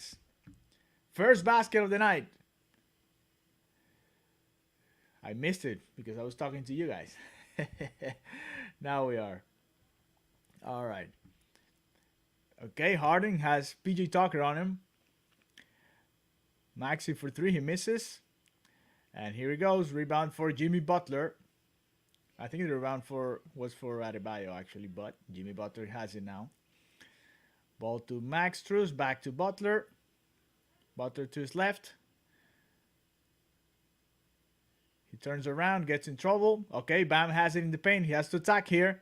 He goes for it to his right, jumps, and he makes it. 2 points. And the first foul on PJ Tucker. James Harden, as usual, getting easy fouls to start the game. So it's a 4-0 start for the Miami Heat. Again, thank you to all of you that are here right now. The idea is to hang out, to enjoy the game, and have some fun while we watch the Miami Heat together. As the Sixers attack the basket, Tobias Harris to DeAndre Jordan for the first 2 points for the 76ers. Here comes Gabe Vincent to Bam Adebayo. Jimmy Butler to his right. Goes, attacks the basket. PJ Tucker from 3. And that's 3 points. And he yells at James Harden. Tucker guarding Harden the entire court. Here comes James Harden. To his left, to his right. He wibbles. Gives it to Jordan. And that's a turnover. We're going to see a lot of this. A lot of turnovers by our friend James Harden. Here comes Bam Adebayo with the ball. To Jimmy Butler again. No Kyle Lowry. Jimmy Butler getting the ball a lot. He misses the shot. Adebayo with the rebound. And that's a 9-2 advantage for the Heat. Maxey with the ball. 16 seconds left. DeAndre Jordan on the top of the key. Back to Harden. Nobody on him. Step back. 3. He misses. Rebound for Adebayo. Here comes Jimmy Butler. Jimmy Butler to his left. Attacks the basket. Back to Vincent. Open to PJ Tucker, who misses an wide open 3. Tyrese Maxey attacking the basket. He gets 2 points. So that's a 5-point swing right there. It's 9-4 for the Miami Heat. Gabe Vincent with the ball. Switches on James Harden now. James Harden guarding Gabe Vincent. He lobs it to Bam Adebayo, and that's 2 points for Bam. Here we go. We have our friend KO. Finally, we're playing each other, KO. So it's 2 points right now for Tobias Harris. It's Sixers in fours is our friend KO. We'll see. Bam gave DeAndre 40 last time they played. We'll see what happens now. Okay, Gabe Vincent with the ball. Up and under. Here comes, loves it, and misses an open shot. It comes out of the bounds, out of the hands of Tobias Harris. And it's hit ball with 14 seconds left to Max Strus, corner three. He makes it. Great start for the Miami Heat. Hot start. Not like what we saw in the series against the Hawks. It really took them a little bit to get going. And another turnover for the Sixers. If the Sixers keep turning the ball over this way, they're gonna be in a lot of trouble. Here comes the Heat. Let's go Heat. That's the chant in FTX Arena. Here comes Butler with the ball. To his left. Switches on Tobias Harris. Now to his right, to his money spot, and he makes it two. It's 16-6. So great start for the Heat. We're going to review the stats here in a second as soon as the first timeout comes out. All right, Danny Green is... Oh, it looked like a foul on DeAndre Jordan. So another turnover for the Sixers. And this is a great start for the Miami Heat.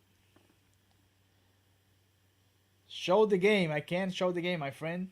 Dio says in 4. Sixers in 4. Johnny says Heat might have gotten swept, but our players don't cry when we lose. Okay, here comes Jimmy Butler. Now from the other side of the key. And that's another 2-pointer for Jimmy Butler.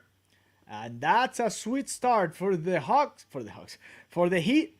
The Sixers call timeout, and it's a 18-6 advantage for the Miami Heat. Let's review what has happened in this first couple of minutes. So the Heat really getting after it. Bam Adebayo with 6 points already, 3 rebounds, really attacking the basket. Let me see. Let's go Heat Nation, our friend Lachine. Lucas Hallman says, "Are you a Heat fan?" We cover the Miami Heat here in this channel. This is the 5 Reasons YouTube channel based in Miami. So you're welcome, guys, to all of you that are hanging out here with us. Who has the link to the game? I don't know. But they're not going to let us show it here. So here we go. So it is 18-6 now for the Miami Heat. Going back to it, it's 6 points for Bam Adebayo, 4 for Jimmy Butler, 3 for PJ Tucker, and 3 for Max Strus. Both made a 3. Gabe Vincent with 2 points so far, and they are right now, they are shooting 72% from the field, 8 from 11. To have a great start, 18-6. They are shooting 2 for 3, and PJ Tucker was the one who missed that open 3. The only missed 3 that the Heat has so far. All right, let me see. Entérate de la verdad, nadie los fue a ver porque dan un espectáculo deplorable, ni a 60 puntos llegan para hacer eliminatorias. All right. It's over, Heat fans. Johnny Praise says Harden is balling. Nathaniel Kisiva says Heat in 5 or 6. KO, our friend Jermaine King making fun of our friend KO. Sixers in 4, fear the beard.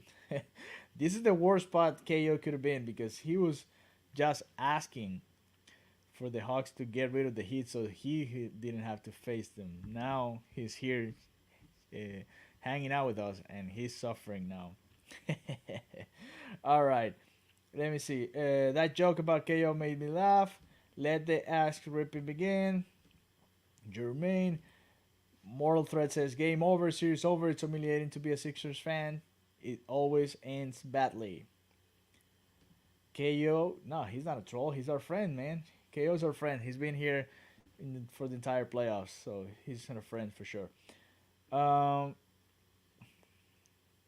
What happened here? Did they erase 3 points for the Heat?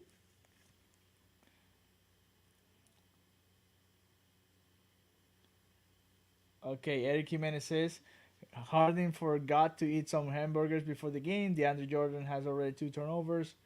Qualiwana says KO gotta be one of my favorite trolls. What a start, Evans. Thank you. Come here, let's go. Miami in 4. Let's go sweep. Cat Ducks, baby. You were missing for a long time. I thought Miami had 18 points. I thought the same. Something happened there. Let me check. I don't have the actual broadcast with the comments. Let me see. The Maxtrus 3 got erased, I think. For what I'm seeing here. The 10th got erased and his 3-point got erased for some reason. Y'all got out some respect of our name. That's the entire league. I agree, Kayolo.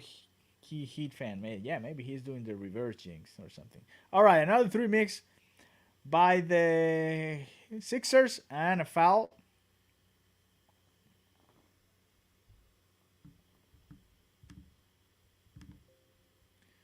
See what happened there. It's a foul and it's a Heat ball. Gabe Vincent with the ball now. To his right. Here comes the Heat. Bam Adebayo attacking the basket. Back to Vincent. To the corner to Butler. In with Bam. Struz for another 3. And he makes it. So we are back to where we were. 18-6. And they are lucky the Heat got 3 points erased. Because if not, it would have been 21-6. All right, here we go. Danny Green in the corner. And he shoots a 3. He makes it. It's 18-9 now for the Miami Heat. 7 minutes to go here in the first quarter. Welcome to all of you that are just getting here to the 5 Reasons Hangout. We are chilling, just talking about the game, what's going on, what's not. Bam Adebayo attacking the basket. Back to Butler. Fakes. Stops. Jump shot. He misses. Rebound for James Harden. James Harden to his right. To Max. To Tyrese. I'm sorry. Tyrese Max. And he misses a 3. Rebound for Bam Adebayo. Jimmy Butler. To his right. He has the ball. He has been handling the ball with no Kyle Lowry today. Jimmy Butler attacking the basket. Back to Struz. Back pass. Struz. Step back. Ooh. Shoots a 3. Misses. Rebound for James Harden again. He attacks the basket and he misses. What happened? They call a foul, and that's an offensive foul on James Harden. So the foul on James Harden. First foul on James Harden tonight. From what I saw, I think it was a push on James Harden with his right elbow on PJ Tucker's chest. Jimmy Butler again with the ball. He's handling the ball way more than Gabe Vincent. Max Struz. Vincent. Back to Struz. Oh, he thought about it. He should have taken it. Gabe Vincent. To Bam Adebayo in the paint. Attack. Bam attack. Bam attack. Here we go. 2 points in the paint. He has to attack this paint all day long. All day long. He shouldn't stop doing it. James Harden to his right. Bam Adebayo on him. Back to Green. Back to Harden. Max Struz on James Harden. He's going to take this shot. He's going to take this advantage right now. He's asking for a screen. He gets the ball in. And it's 2 points for who was that? Who was that? Reed. Reed scored his first 2 points of the game. The Let's Go Heat chants going on in FTX Arena. Ball back to Max Struz from 3. He misses. And now it's Sixers ball. James Harden on it. Steps back 3. Ooh, in and out.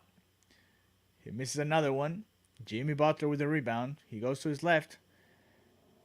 Back to Bam Adebayo. He gets fouled in the paint. That's the first foul on Reed. And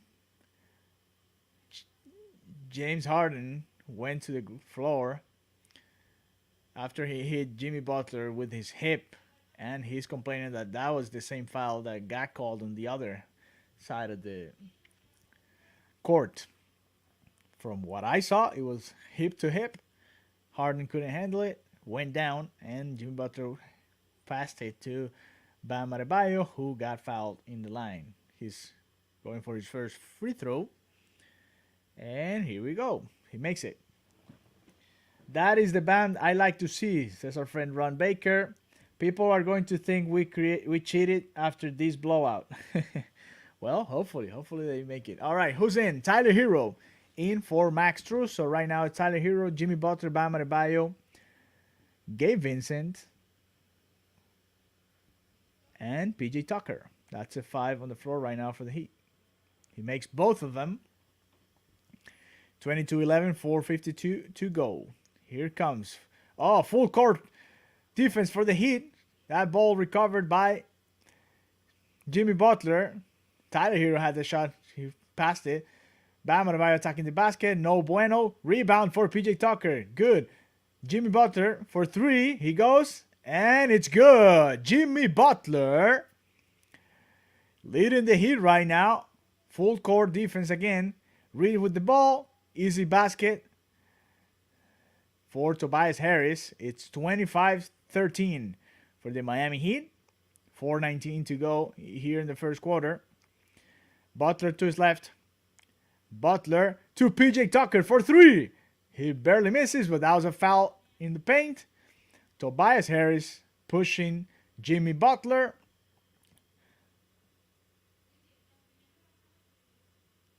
No, on Danny Green, his first foul. Dwayne Dedmon going in for Bam Adebayo. Great minutes for Bam. Too bad he couldn't make that last shot. But he was way more aggressive than we've seen him, taking advantage of the absence of Joel Embiid. All right, here we go. Jimmy Butler to Dedmon. For Tucker, he gets blocked by Reed. Here comes the Sixers. Fast break. James Harden. Ooh, that was a foul. Let me see on who's the foul.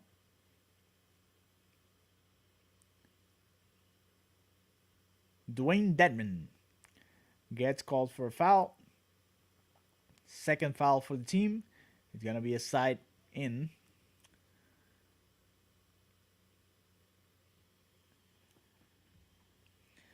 All right, here he goes. Jimmy making threes. You can't believe it, huh? Shear the beard. James Harden attacking the basket again. That was a foul. That one was clear on James Harden, and he was shooting, and that was Dwayne Dedmon again. So 2 fouls in about a minute for Dwayne Dedmon, and he's going to the line. Let's read some comments here. Bam overrated. He laughs. He knows that it's not the true.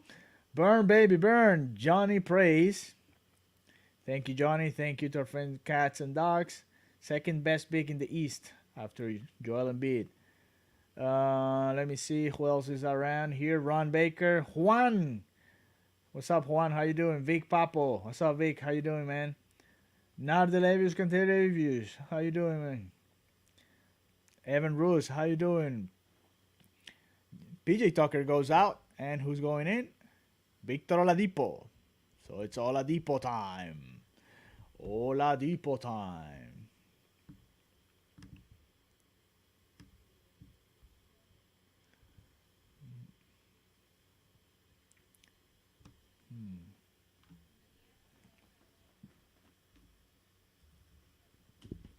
All right, here comes Tyler Hero. To his left.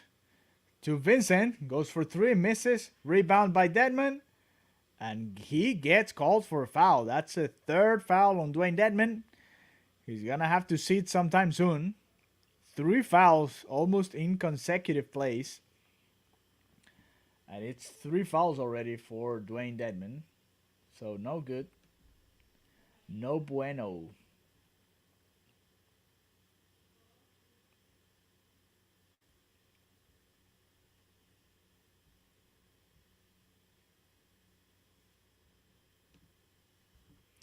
All right, here comes Reed. And another turnover for the Sixers.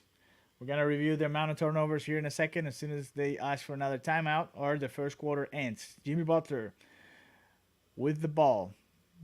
To Hero in the corner. Back to Bam, who's in again.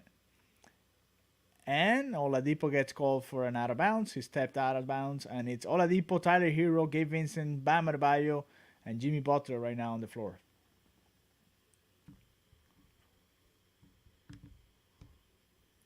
All right. Here comes James Harden. James Harden against Tyler Hero. Step back three. And he makes it. First good one for our beloved friend James Harden. So the bench doing a better job than the starting unit for the Sixers. Here comes Gabe Vincent. He gets, that was a lost ball there. And 2 points for the Sixers. So it's 25-20. And it gets a little closer now. Doc Rivers is complaining about something there. We'll see what happened. Let's mute this here for a second so we don't hear the ads going on. All right, so for the Miami Heat right now, 10 points for Bam Adebayo, 4 rebounds, 7 points for Jimmy Butler, including a 3 points for Tucker, 3 points for Strus. It should have been 6. I don't know what happened there with that 3. Nothing from the bench yet. Tyler Hero in almost 2 minutes. Oladipo in almost 1 minute. And Dedmon 38 seconds. 38 seconds, 3 fouls. So we're going to see a lot of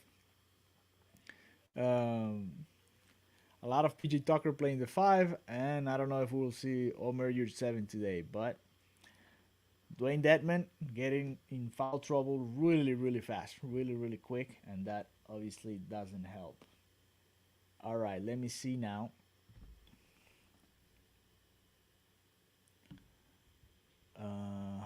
Okay, let's read some comments. See what's happening here. What's going on? Let me put this up here so I can read your guys' comments and talk to you guys at the same time. All right. Philly fans, Heat going down your mama. Your team should not be in the playoffs. We'll see about that. This is the band we like to see. We already read all of these messages. Let me see who else is here. Ronald Fonte, our friend Ronald. We might play small ball with Dedmon in foul trouble. Doubts Poe plays Yurt. Yeah, I think the same. Fear the Beard Heat fans. We don't need Duncan. Well, we'll see. We'll see what happens. Oladipo came in first before Duncan, so that gives you an idea. Fear the Gray. Here comes Alejandro, El Tocayo. KO is funny. Harden gonna drop 30. Harden back. Gone. Go out. Show the game, Martin. I wish I could show the game. Not really. Please win, Sixers. I just spent my last paycheck in this game. They had no chance with Embiid. If they do win, Bucks will beat them. Thank you to our friend Jalen Atchison. Harden gonna drop his cane. I like this lineup. Let's see. Somebody will get evicted because of this game. Rush just doesn't say anything. Even Russ. Okay. Jimmy Butler ain't not top 5. Well, we'll see about that. All right, the box score. So for the Heat, those were the numbers. You already heard of them. Now, Harden, 5 points. Right now, he's 1 for 3 from the field. All of them threes. He's made 2 free throws. And he has 1 turnover. I thought it was more. But overall, let's review. Harris, 4 points. Green, 3 points. Maxey, 2 points. DeAndre Jordan, 2 points. Reed, 2 points. And Matisse Thibault. Oh my God. Here we go. Okay. All right. In turnovers, the Sixers so far, 6 turnovers. 4 from the starting unit, 2 from DeAndre Jordan, and 2 from the bench. Reed and Milton, 1 each. Is it me or does the TNT coverage suck? They need Eric and John calling the game. Yeah, I know. That's why we do this, so you guys can hang out with us. And you can have fun, and you are the best commenters that we have. All right, Jimmy Butler with the ball. He spins around. Since Oladipo doesn't give the ball to him, gives it to Bam Adebayo in the corner.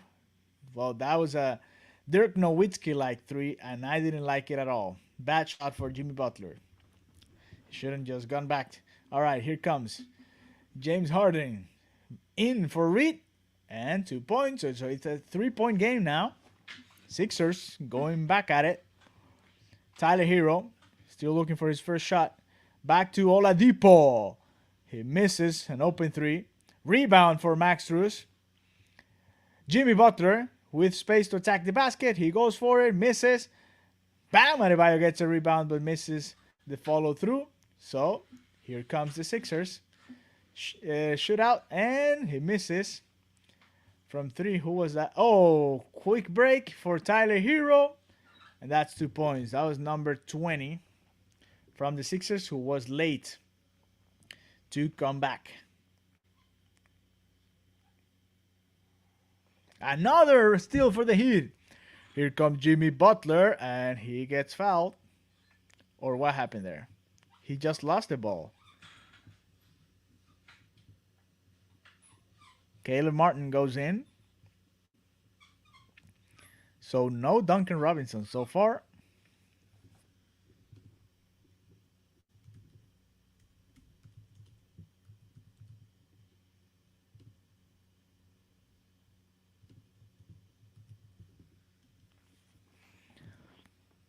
And it's Sixers ball. 1 minute, 8 seconds to go. Miami 27, Philadelphia 22. All right, here comes James Harden with the ball. Full court pressure. 2 on him now. Strus and Martin, they leave the left hand open, but he misses. Rebound in the hands of Strus. Back to Bam Adebayo. Hero open. Fix it to his left, attacks the basket, and then tries to find Oladipo. He should have gone for the basket there. He should have shot that ball. He hasn't shot yet, which is weird. Very unlikely of him. All right, let me see who's going in. Reed with number 44 is going out. Great job by Paul Reed. He kept the team in the game. Couple of good points there.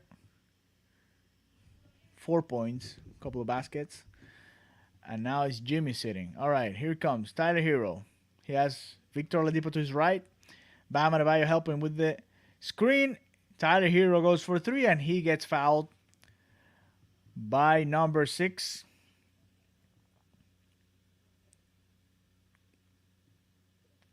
Or number 5, Miles Powell. Right? That was a bad idea there. So 3 free throws.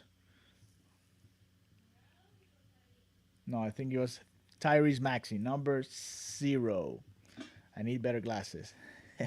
And I see Kyle Lowry there sitting at the bench. PJ Tucker with Jimmy Butler. There's something going on in Jimmy Butler's forearm.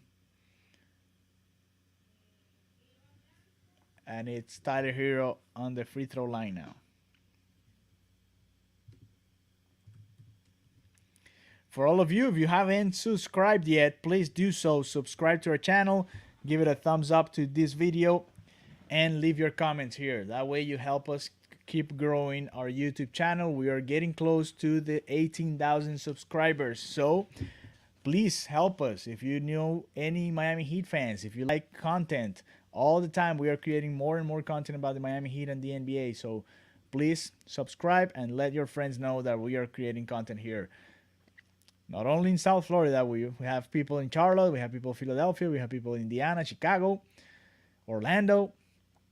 We love the NBA. We love covering South Florida teams especially. We have the Marlins, we have the Panthers, we have the Dolphins, we have the Canes, all of that. Inter Miami, all of the sports here. All right, Tyrese Maxey goes back, and he misses an open shot. Rebound for Bam Adebayo. Bam Adebayo is going to have a great game. He almost gets stolen there. Caleb Martin goes to his left, struggling a little bit to get possession of the ball, and it's going to be a turnover. And the quarter is over. The Heat couldn't shoot it, and it's 30-22 for the Miami Heat in the first quarter. Not a bad start for the Heat. Could have been better, could have been worse. And here we go. 10 points for Bam Adebayo, 6 rebounds. He's going to have a double-double today easily. 7 points for Jimmy Butler, 1 rebound, 1 assist, 2 steals.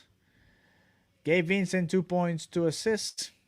Give me a second. Let me mute this. They're playing some music here while it's the end of the first quarter there at FCX Arena. Max Strus 3 points, PJ Tucker 3 points, Tyler Hero ended up with 5 points.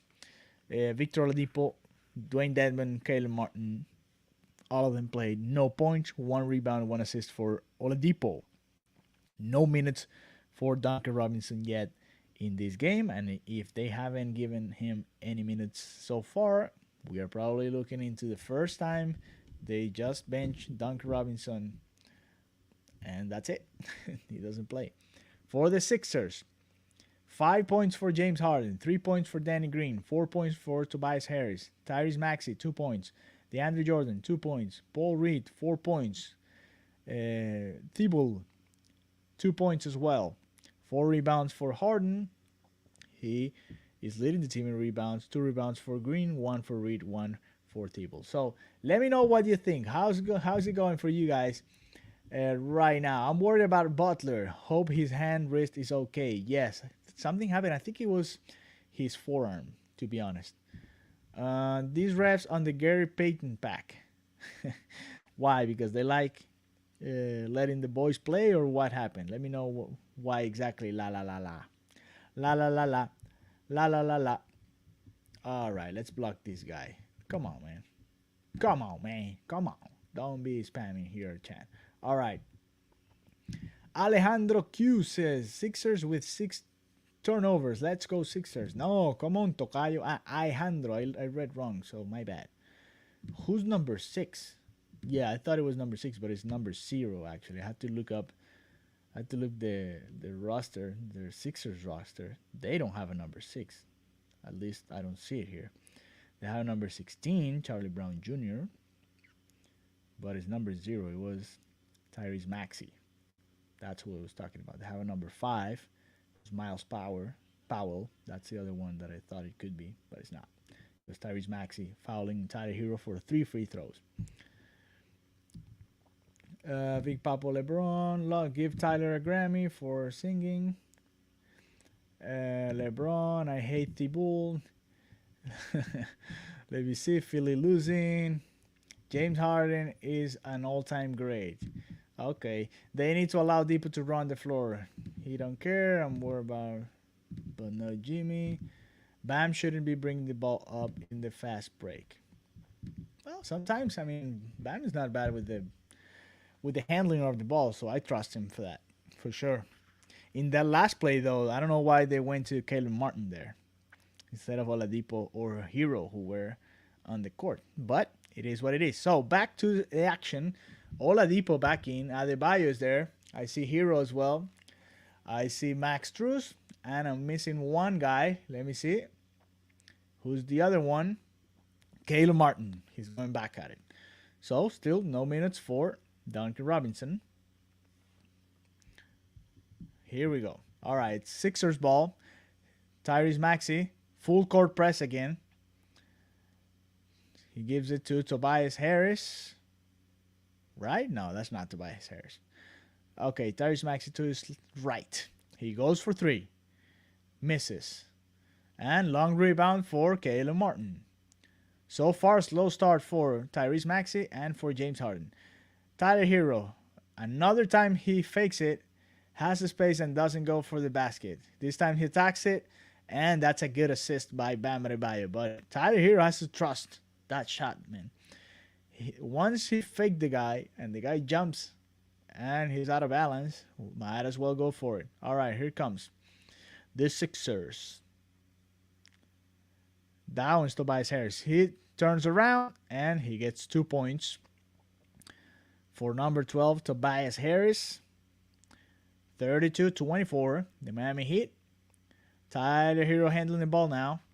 Caleb Martin comes for the screen. He goes to his right, and Tyler Hero goes for 3. Tyler Hero, I'm telling you, he has to be more confident. Go for it. Go for it. All right, here we go. Tobias Harris. I'm missing this guy. Let me see if I get to know who this. I think it's George Hiang. That's what he is. All right, Tyrese Maxey to Hiang. We called him, and he almost made a 3. But it went in and out. Rebound for Bam Adebayo. Bam Adebayo. He's gonna have a double today. Pick and roll with Tyler Hero and 2 more points for Bam. He gets to 12 now. He asked for a foul there. No call. So it's 37-24 so far. Tyrese Maxey. Back to Tobias Harris. Oh, that's a push. That was a push right there. It looked like a push. No call for Victor Oladipo. That looked like a foul. All right, here it comes. Tyler Hero. Tyler Hero to his right. To Victor Oladipo. Victor time. Bam Adebayo. He gets stolen that ball. Tyrese Maxey. Tobias Harris. Oh, he did it again. They're letting him use that right arm to get separation from Caleb Martin. Then he misses his shot. Tyler Hero to his right. He goes for 3. And they call a foul. I think it's offensive foul on Bam Adebayo moving screen. So now I know why I said this was number 6, because they have the 76 number in their shorts, and that's what I went with. Number 22, 6 now. Thibault. And number 0 is in. No, Tyrese Maxey was in already. Let me see who went in. I think it's our friend Young. And I also see Furkan Korkmaz, who's going to the line now. He got fouled by Bam Adebayo. Second foul by Bam. So 3 fouls for Dwayne Dedman. Out. 2 for Bam Adebayo. So that's not good. Not bueno. Not bueno at all. For the Heat. Let me see what else is here. Tampa Bay. Our friend Alejandro, Tampa Bay. So he's our Floridian here. Harden is in top 50. Tough drive by Hero. Hero heating up. Let me see. Harden is not better than McGrady. Tracy McGrady. Great player. And will never win a ring. That's why we didn't want him. Let's go Hits, as our friend loves you too. All right, guys. Remember, you can help us out with the super chats as well. You can leave a donation, and we will show your comment there for 5 minutes, or as many dollars as you give us. That's gonna be the amount of minutes that your message is gonna be shown there. So go ahead, hit the super chats, help us with some money. Donate to the cause. All right, here comes Victor Oladipo. Max Strus back to Oladipo. It's Victor time. Come on, Victor. Victor time. Oladipo back to Tucker in the paint. It's 2 seconds to Max Strus for 3. He misses. Rebound by Caleb Martin. Back to Oladipo. Oladipo attacks the basket. He goes for the corner. Tyler Hero misses again. And it's a rebound for the Sixers. Tyrese Maxey attacking Oladipo. He gets called for a foul. And no basket, so Tyrese Maxey is going to the line. First foul on Victor Oladipo.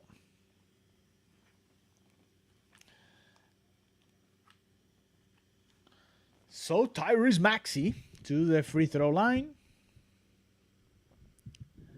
How many points do the Sixers have from the free throw line? Let me check real quick. They have attempted a total of 4 before this too, so only 6 points from the free throw line. I thought it was more. Definitely way more foul calls there. All right, here comes PJ Tucker. Long pass to Victor Oladipo. They go by. 16 seconds to go. Oladipo attacks the basket, stops, jumps. 2 points, 2 easy points. Victor can do this all night, so hopefully he gets more aggressive. That's how he has to do it. 39-30. Miami Heat ball. No, it's actually Sixers ball, but the Heat is winning. All right. Oh, who was this? Number 13. Well, I thought it was 13, but definitely not 13. It was either Danny Green or Jaden Springer. And now a basket for PJ Tucker in the paint. Again, with no Bam Adebayo. Well, it's 2 fouls for Bam Adebayo early. 3 fouls for Dwayne Dedmon, so they're going with PJ Tucker as a 5. And Tobias Harris keeps attacking the basket. No basket there. Caleb Martin with a fast break. He goes for it. And there you go. Those are 2 great points for Caleb Martin. It's 43-32 for the Miami Heat. And that's another timeout. The Sixers call timeout. Let's read some of you guys' comments, and then we'll be back to read some of the stats so far in this second quarter already. It's 43-32 for the Miami Heat.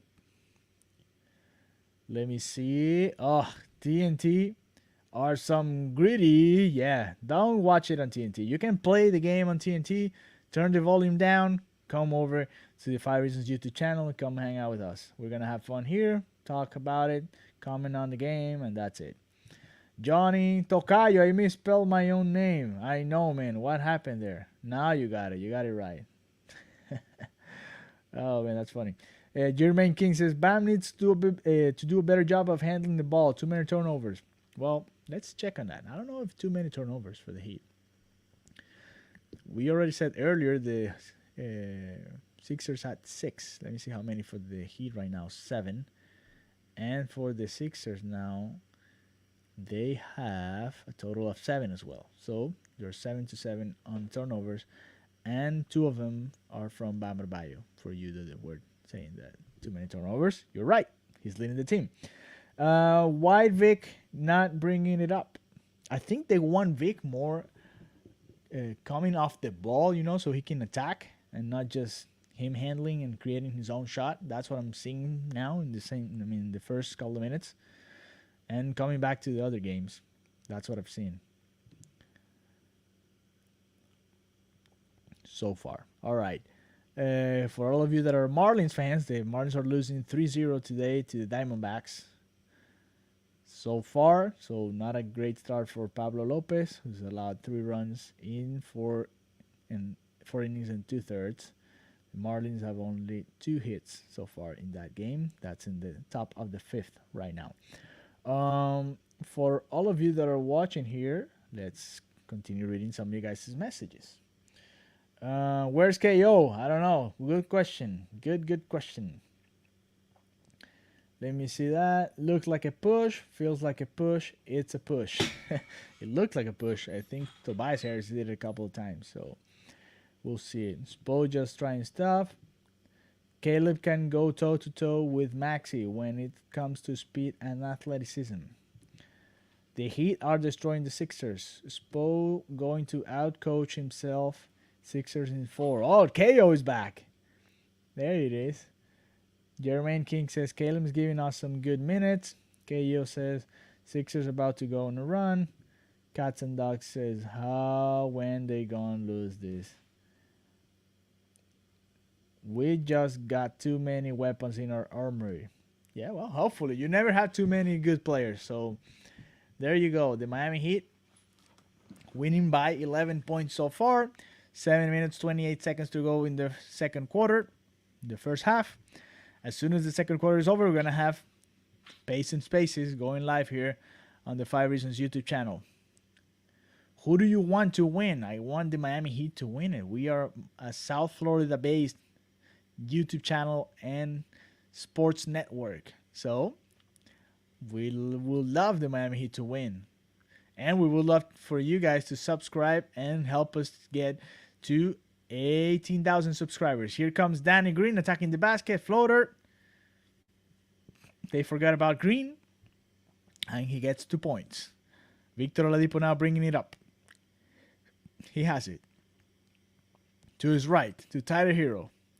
That's the thing. If he gets it away, he's probably not getting it back real fast. Now he gets it. Hero didn't have any options. And Oladipo attacks the basket. That's a foul on DeAndre Jordan, I think. And that's the thing. When Oladipo is off the ball, I think he can be more aggressive there. So that was a quick grab the ball and go. And that's how he generated that advantage.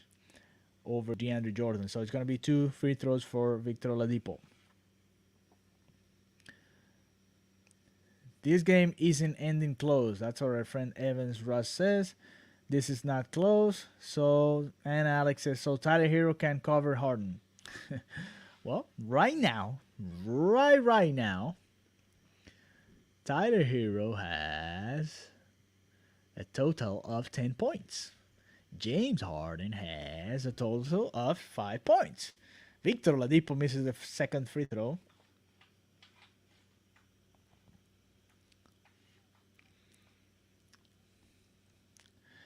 Here comes Tyrese Maxey. To his right, to his left. He leaves Danny Green open. Danny Green misses an open 3. Rebound for the Sixers. James Harden. 2 men on him. Tyrese Maxey goes for it. He attacks the basket. Ooh, gets fouled by who? Oladipo maybe, because PJ Tucker didn't get there. So I think it's Oladipo. Yeah. Second foul for Victor Oladipo today. Let's do this because I'm getting tired of being there. So let's do this. That way it's easier to do it. Now we are better. Now we're talking. If the Heat go up by 30, I will cover Harden.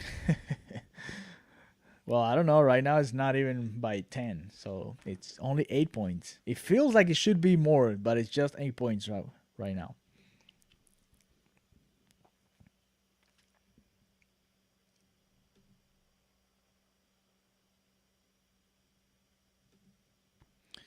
All right, let's see. Let's go Heat. That's a chant from the fans. Jimmy Butler with the ball. Back to Tyler Hero. That's where I say he has to be more aggressive. Go to his left after the guy who's guarding him. You see now he attacked the basket and he got those 2 points. That's the Hero way. All right, here comes James Harden. Goes for 3 and he makes it. Second 3 of the night for James Harden, 46-39. Tyler Hero now attacking Harden. Oh, that was a foul. Harden fouling PJ Tucker. That was a good sell by Tucker, though. Second foul on James Harden. Bam Adebayo back in it. Caleb Martin's out, so we have PJ Tucker back to the 4. Adebayo back to the 5. Roll Tide, says gang. Fear the beard. Maxey can't cover Hero. Tyrese Maxey. Out of bounds. The Miami Heat ball. 7-point advantage. 5 minutes, 36 seconds to go here in the second quarter. Ball back to Jimmy Butler in the corner. 10 seconds to go. Ball to Hero. Ooh, he gets blocked by Paul Reed. Paul Reed has done a great job coming off the bench. Here come the Sixers. James Harden attacking the basket. Go past Oladipo, who really let him go because he has 2 fouls already. They didn't want to get a third one. And this is a 5-point game. Jimmy Butler to his left. Goes back to his right. Misses. Short one. Here comes the Sixers. Tyrese Maxey. Back to Tobias Harris. To Danny Green. Step back 3. From the corner. Misses. Oh, Adebayo missed the rebound. And now he plays good defense. But that was a rebound there. Adebayo's close to the double-double. Jimmy Butler to his left. He attacks the basket. Gets the foul. And it's going to be Reed, I think.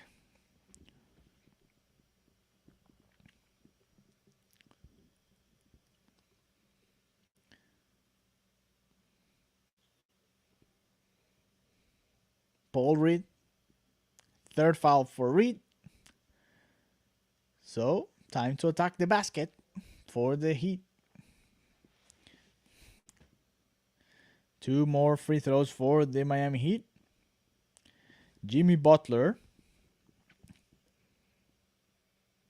Right now, 12 points for Adebayo. 9 rebounds. Jimmy getting his Jim VP chance. Gabe Vincent and Max Strus go in. Tyler Hero out. And who else? And Oladipo out.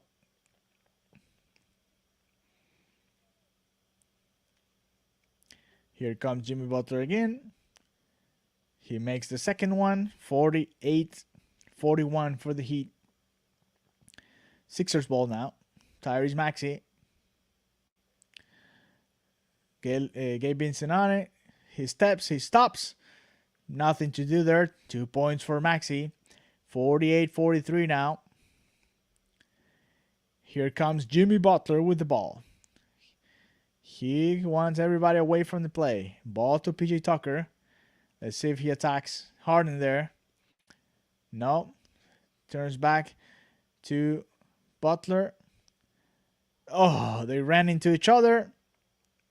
PJ Tucker and Jimmy Butler. So that's a turnover for the Heat. Right now, James Harden tied Tobias Harris with 10 points for the lead in the Sixers. So 10 points so far. And he has PJ Tucker on him. Ball to Tyrese Maxey. Now to Tobias Harris, who attacks Gabe Vincent. They find Green in the corner, and he misses another three. Here comes the Miami Heat. Gabe Vincent. And there's a foul. On who? Something happened in the paint. I didn't get to see it.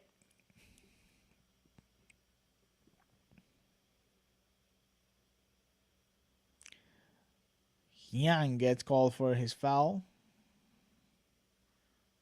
And that's his first of the game. Jimmy Butler now with the ball. Gives it to Bam Adebayo. Hand off to Max Strus. Nothing. Nowhere to go. Back to Adebayo. Hand off for Gabe Vincent. The Heat are struggling to create offense now. Gabe Vincent go past two. And he gets... No, he was a turnover. But he went through two guys. But then it was really rough to get to that ball. He managed to get to it. But then pass it to the fans at the arena. So, 3:20 to go. 5-point advantage for the Heat. Here comes the Sixers. Tyrese Maxey to James Harden. Gabe Vincent on him. Gabe Vincent on him. Tries to go by it, and that's a call on Gabe Vincent. We already know Harden gets this type of calls anyway. Nothing new under the sun. Team foul number 4 in the quarter. Fans are not happy. Is the Harden treatment? I think it was Vincent's leg on Harden's way to his left. That's what happened there. All right, here it comes. Tyrese Maxey. Now Max Strus on him. Double team. James Harden with PJ Tucker on him. Oh, he misses. Bam Adebayo on the fast break to Jimmy Butler, who attacks the basket and gets 2 points. Quick pass for the Sixers. Tobias Harris on Max Strus. They call a foul, and it counts. 2 and 1 for Tobias Harris. It looked like it could have been an offensive foul. Let's see if the Miami Heat wants to review it. The Heat, I think they challenged that call right there. I mean, it went too fast to commercial break, but I think that was a play to be challenged there by Eric Spoelstra. Only 2 minutes, 45 seconds to go in the first quarter. So let's see if those 2 points will count for the Hawks. For the Hawks. Sorry, guys. I did 5 Hawks games, so I got to get used to it. For the Sixers, right now it's 50-45. If that basket counts, it's going to be right there. Let me see. Let me put myself down here so you guys can see me. You see me better there? Maybe not, but there you go. Let's review what's going on for the Heat so far. 50 minutes. That's a charge. It looked like a charge to me, but we have to review, watch the replay, and see what happens. All right, Miami Heat. Bam Adebayo, 12 points, 9 rebounds. He missed 1 rebound there. He could have had a double-double there in the first half already. Jimmy Butler, 11 points, 2 rebounds. For Butler, 2 steals as well. He's 4 for 9 from the field. Max Strus, 3 points. It should have been 6. A 3 got erased there. PG Tucker, 5 points, 3 rebounds. Playing great defense on James Harden as well. Gabe Vincent, 2 points, 2 assists in the starting lineup. Going to the bench now, Tyler Hero, 12 points, 1 assist. He's 4 for 7 from the field. He has to be more confident, shoot more. He's 1 for 2 from 3. So only 7 attempts for Tyler Hero. Victor Oladipo playing already 11 minutes, almost the same amount of minutes that Gabe Vincent has played. So for Oladipo, 3 points, 2 rebounds, 1 assist. Caleb Martin, 2 points, 3 rebounds so far in 7 minutes. Dwayne Dedmon played 38 seconds. He got called for 3 fouls, and now he's out of the game for a while. Let me see. For the Philadelphia 76ers so far, 12 points for Tobias Harris. He's been using his elbow a lot to get space. He's been the one with more minutes so far in this game. 12 points, 2 rebounds, 1 assist, 1 block. He's 6 for 10 from the field goal. From the field, so that's 60%. That's pretty good. He missed his only 3-pointer.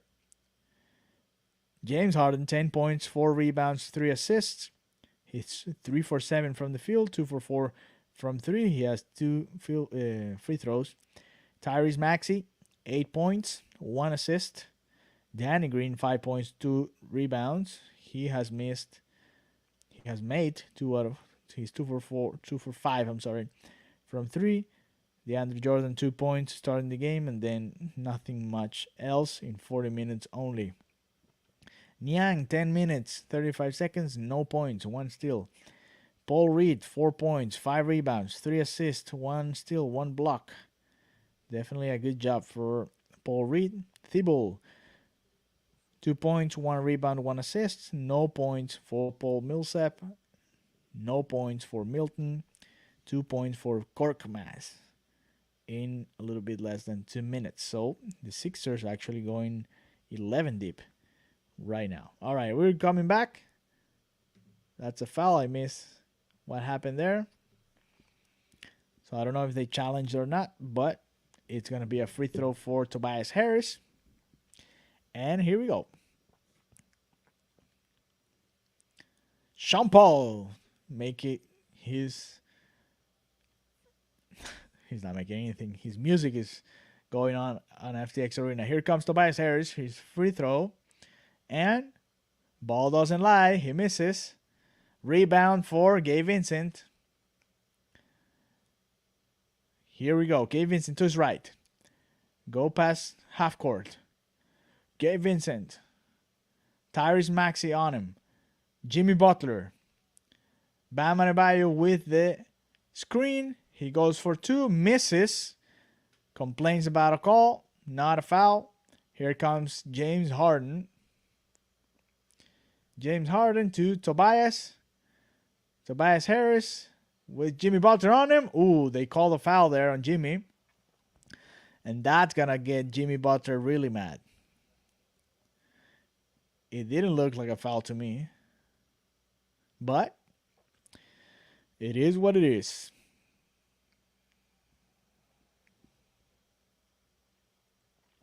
Fans are watching the replay and they notice it doesn't look like a foul. But first free throw for Tobias Harris. So they're actually making it really close. 3-point advantage now after Tobias Harris makes his second free throw. So it's 50-47 with a little bit over 2 minutes to go. And here comes the Heat with the ball. Victor Oladipo to Gabe Vincent. Bam Adebayo. Vincent to Strus, back to Vincent, to Max Strus for 3. He misses. The 2 minutes alert. Here comes Tyrese Maxey. Ooh, and that looked like a ball that came off Gabe Vincent. So it's going to be Sixers ball with 19 seconds to go in the possession. Badebayo. All right, here comes James Harden. Back to Niang. Back to Harden. Harden with Adebayo on him.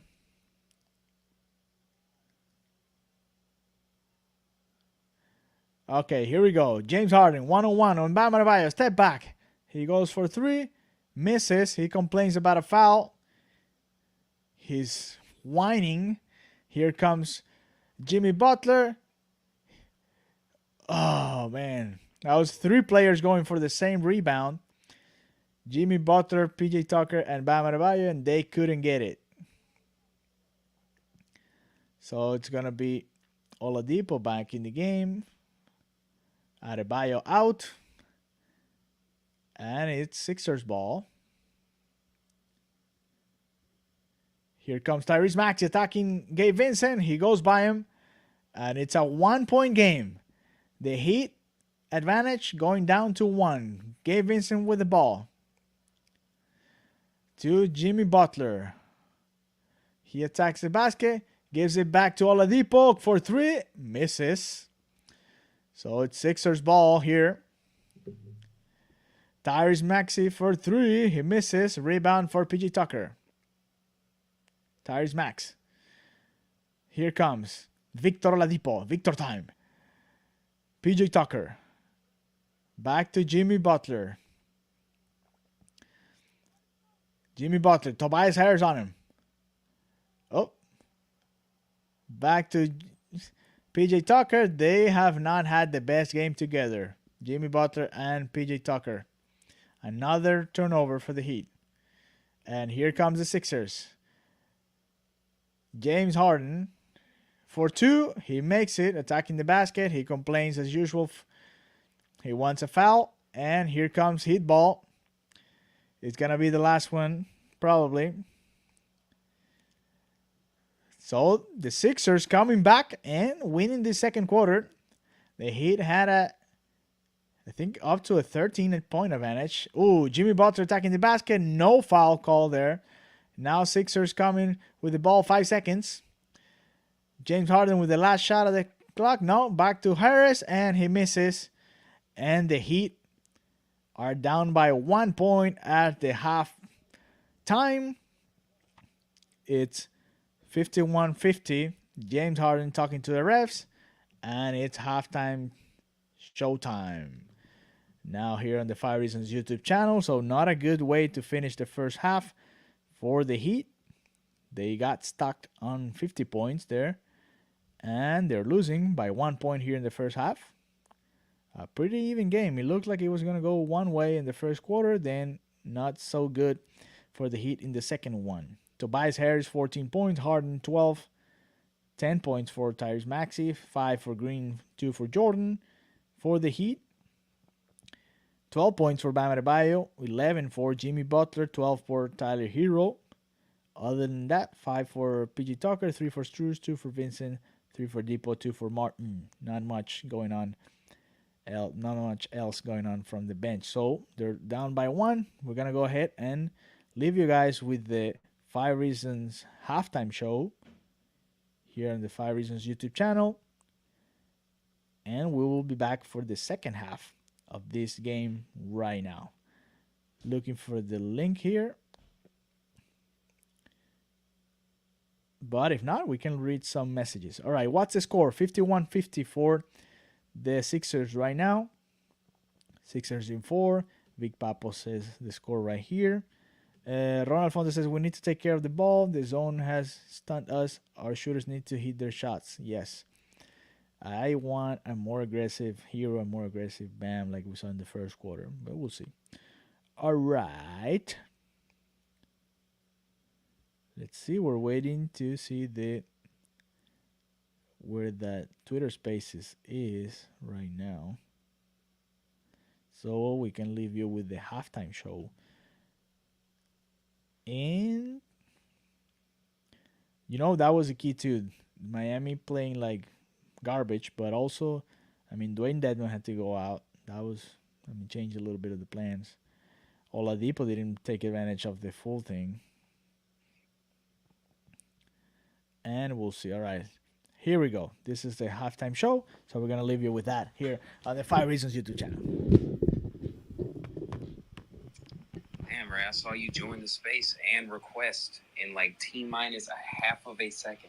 I am ready to speak. I ain't speaking. I ain't spoken a whole week. It's time to speak. That was really impressive, bro. I just got to say.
All right, we are back.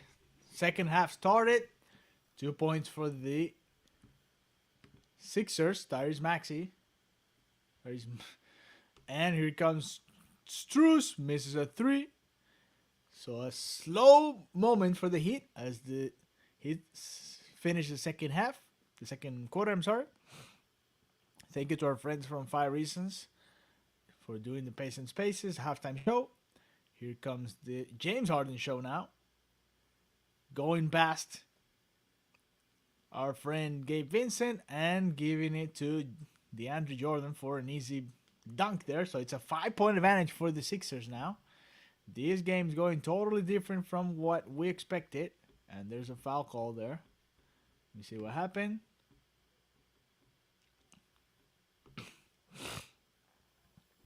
They call a foul. I didn't see on who. But here we go. Jimmy Butler to Bam Adebayo. Out on the 3-point line. Hand off to Max Strus. Back to Tucker. Adebayo and Jordan. Come on. Here we go. Strus to PJ Tucker. He spins. Rebound for Jimmy Butler. And that's 2 points for the Heat. First 2 points for the Heat in this second half. Sixers ball. They're up by 3 to start the second half, the third quarter. 3-pointer for James Harden. He misses. A wide open 3. Jimmy Butler. Back to Tucker in the corner. And that's a 3 for PJ Tucker. Tucker time. 55-55. Another assist for Jimmy Butler. Tied game. Tyrese Maxey. Going to his right. Max throws on him. To his left now. Attacks the basket. Stop. Spins. And that's 2 points for Tyrese Maxey. Good play there. Good play. All right, here comes Gabe Vincent. Bam Adebayo to his left. Go, attack the basket. He gets fouled by either Jordan or Harden. Let me see who was it. DeAndre Jordan gets a foul.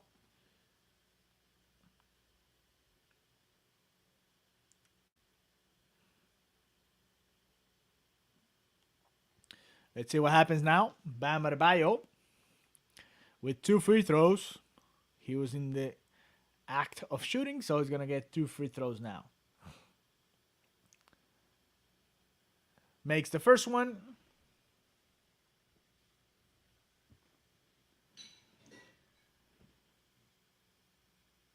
And here comes the second one.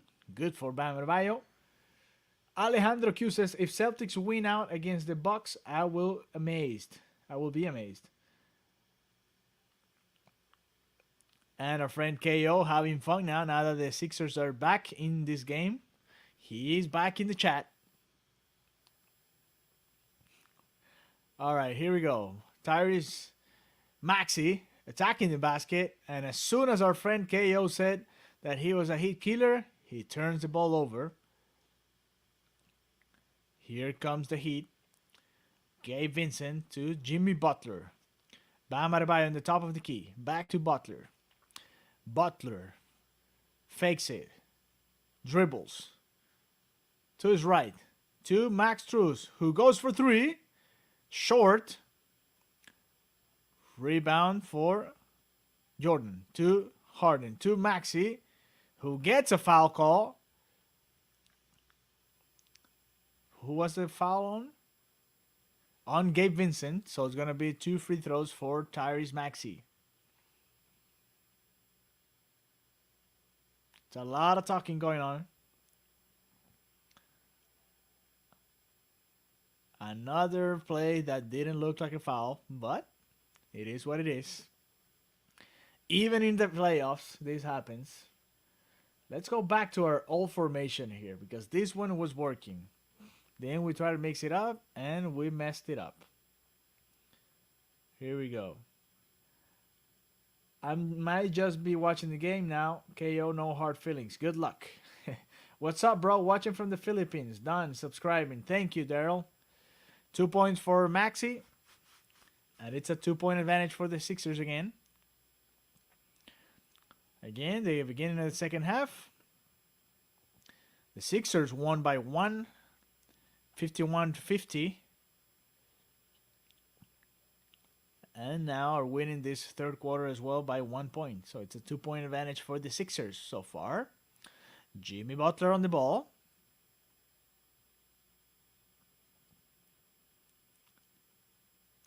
Let's go Heat chance on FTX Arena. Ball to PJ Tucker. PJ Tucker to Jimmy Butler. The Heat struggling to find space and good place. And what happened there? That was a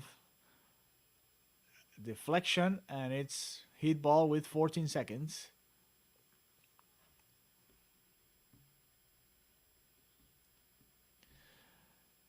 Max Strus on the ball. No minutes today for Duncan Robinson.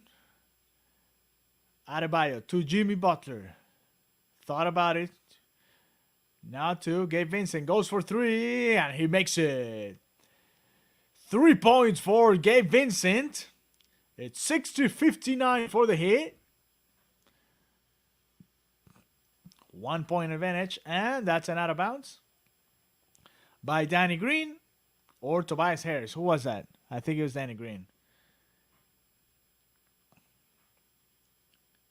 Jerick Armando. Nice, keep it up.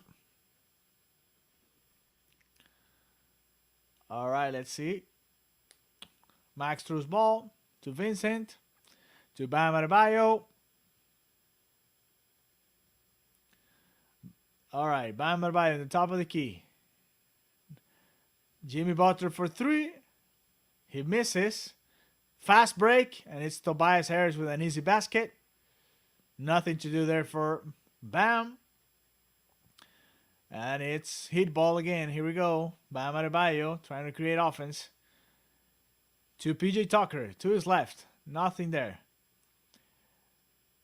Pick and roll with PJ Tucker. He shouldn't gone for it, but it's a dunk for Bam Adebayo. Bam Adebayo. 62-61. A really close game here in Miami. First game of the second round of the Eastern Conference playoffs. Heat ball. Another turnover by our friend La Barba, the beard, James Harden. And it's DeAndre Jordan getting un regaño, baba. A lot of works from Doc Rivers to DeAndre Jordan. Here comes Jimmy Butler. To his left, attacks the basket. Back to Vincent, who spins, goes back to the 3-point line. Adebayo, one-on-one on Tobias Harris. Here comes to his right, jumps, and makes it. We like this Bam. We like aggressive Bam. So it's 64-61. Now this is a playoff game. Here we go. It's a really close one. Bam Adebayo taking over. And it's a 3-point advantage for the Miami Heat. Good start for the Heat in this second half, third quarter. Winning this half by 4 points so far. Winning the game by 3. I'm sorry. Let me see. Aggressive Bam is the Bam we love. Ronald Fonte. Yeah, I agree. Cause says Bam. Alejandro says you. Heat role player sucks, says her friend KO. Right, let's compare here. Now that we have the stats here. Let's compare them. How many points for each bench? So for the Heat right now, it's Okay, here we go. 12 points for Hero, 3 for Oladipo, 2 for Martin. So it's 15, 17 points for the Heat bench. For the Sixers, it's 4 points for Reed, 2 for Thibault, 2 for Kormas. So 8 points. There you go. That's your answer right there, KO. All right, we continue going. Okay, as I type that, Gabe makes a shot. Well, keep typing, Ronald. Keep typing. I did it too. I switched my layout here because I know there was something off. I knew there was something off, and that was it. I made an adjustment there. So what's going on right now? It's thanks to me as well. You guys know that, right? All right. More messages, please. Keep sending your comments. 8 points only. Yeah, I know. It sucks. I told you. But you were saying that the Heat bench doesn't work. I think the Sixers bench is a little bit more of a tragedy there right now. But it is what it is. All right, we are live on the 5 Reasons YouTube channel. Thank you to all of you. There have been more than 5,000 people going through this channel right now in this pregame show plus hangout here on the 5 Reasons YouTube channel. This is the idea, to have fun, to enjoy, to watch the game together, enjoy what's going on, comment on it, and then as soon as the game's over, you guys can jump onto the post-op show and enjoy that show as well. Hopefully you enjoy it. Today we did a Bahama special, the pregame of the pregame. Then we did La Previa en Español with Ricardo Montes de Oca. Then we jumped into this pregame show plus hangout, and we are continuing our coverage. As soon as the game's over, we're going live with our post-op show hosted by our friend Royal Shepherd. And by the way, for all of you that would like to be talking and predicting and playing, I have 2 platforms to bet on. First one, PrizePicks.com. Use the promo code 5, F-I-V-E, and get a 100% match on your deposit. Then, second one, Better Edge. Use the same promo code, and you can start playing other people. You don't have to play against the house. You can play other people. You place your bet and see if anybody else takes it. That would be great for a friend KO that likes to be talking here in the chat. Maybe he can bet against us, and we can bet him there on Better Edge, the Better Edge app as well. All right, here comes the Heat again. It's Heat ball. Ronald Fonte says Gabe and Struz need to get points past the jitters and play like they have all season. Alejandro says, I predict I will get hungry. Yes, I will get hungry as well. All right, James Harden for 3. He misses another 3. Gabe Vincent with the rebound. Gabe Vincent to his right. Finds PJ Tucker in the corner. Too high. Tucker attacks the basket. Ooh, that's a nice hook. Using the board.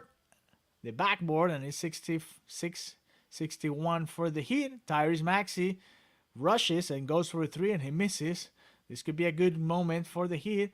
PJ Tucker gets a reach foul by Tobias Harris.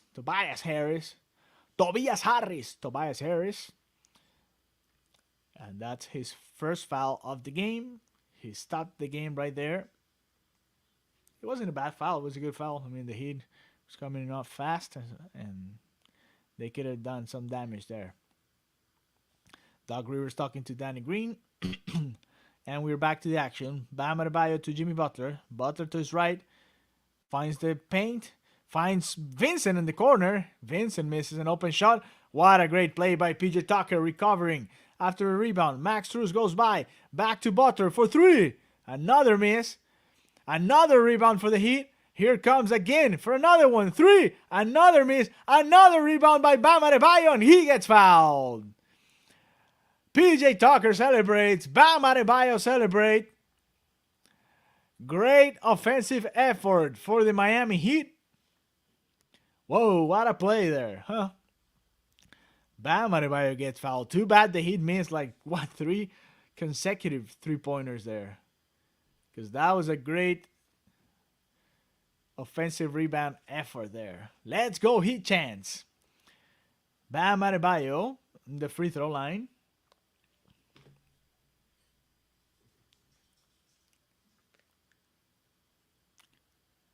He makes the first one.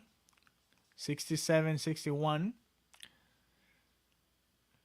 And no Duncan Robinson minutes so far. No Duncan Robinson minutes.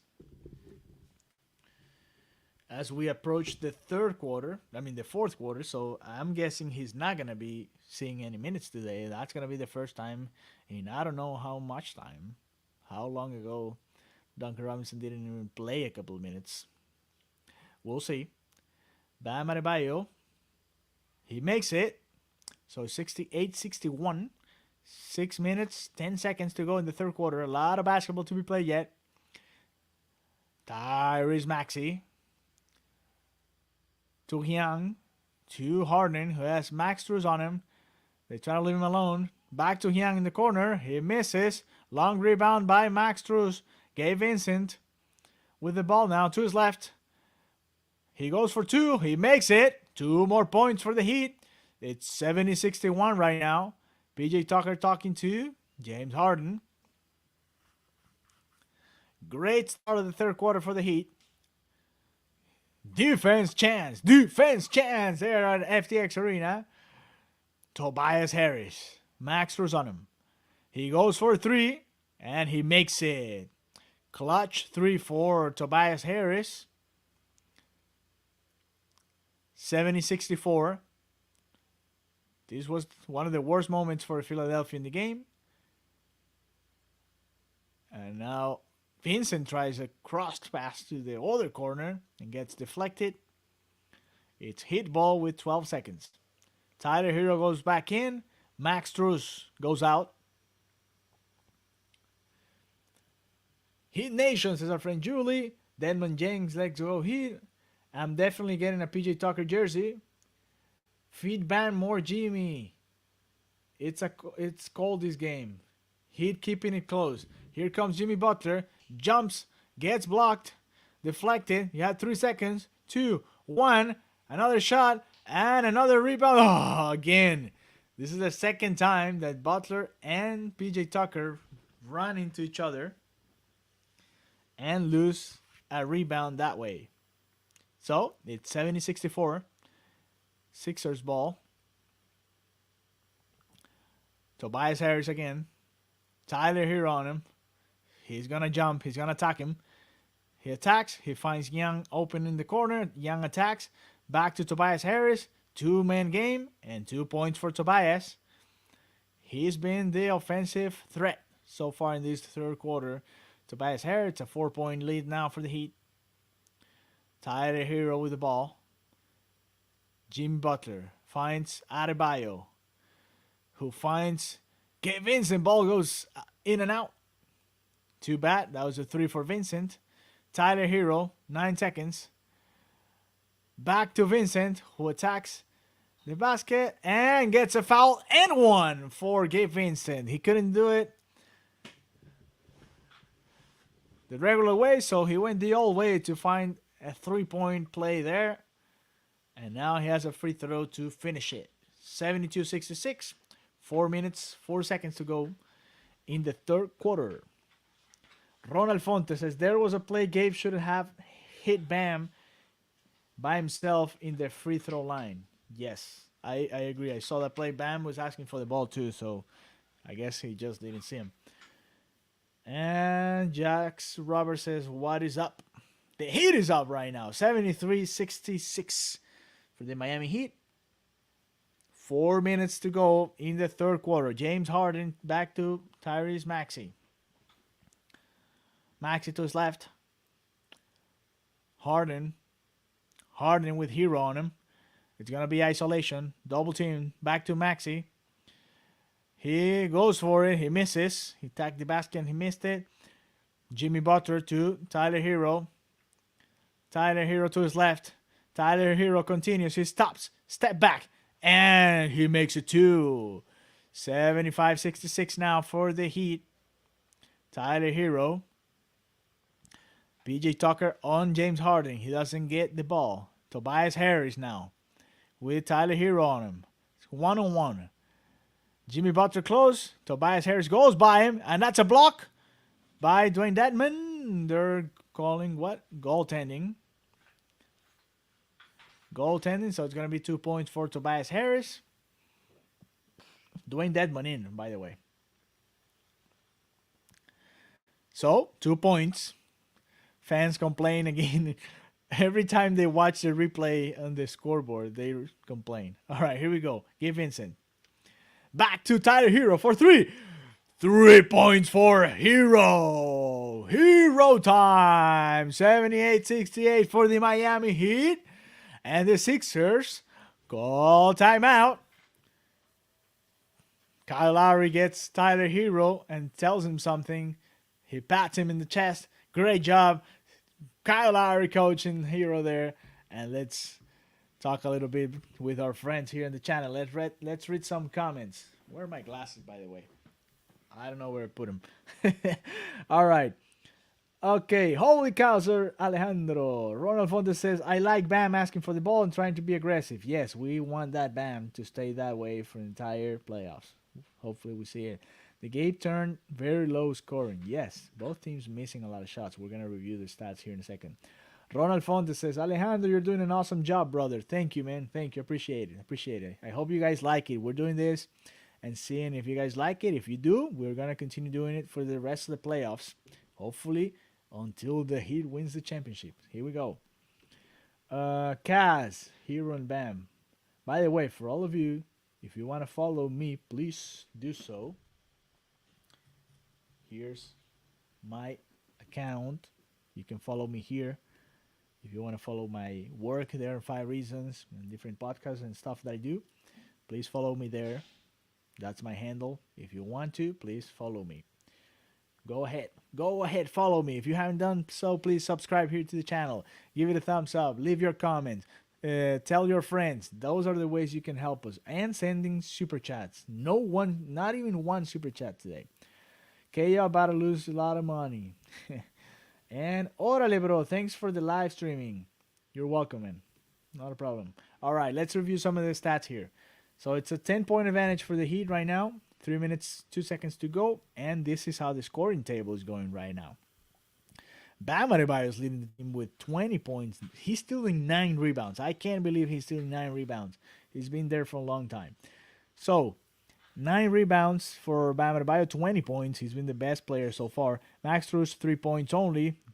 But I guess he's played better defense than Duncan would. So, 25 minutes. No minutes for Duncan so far. Gabe Vincent, 10 points, 3 rebounds, 3 assists. 17 points for Tyler Hero, who just scored another 3, 2 assists. Victor Oladipo, 3 points, 2 rebounds, 1 assist.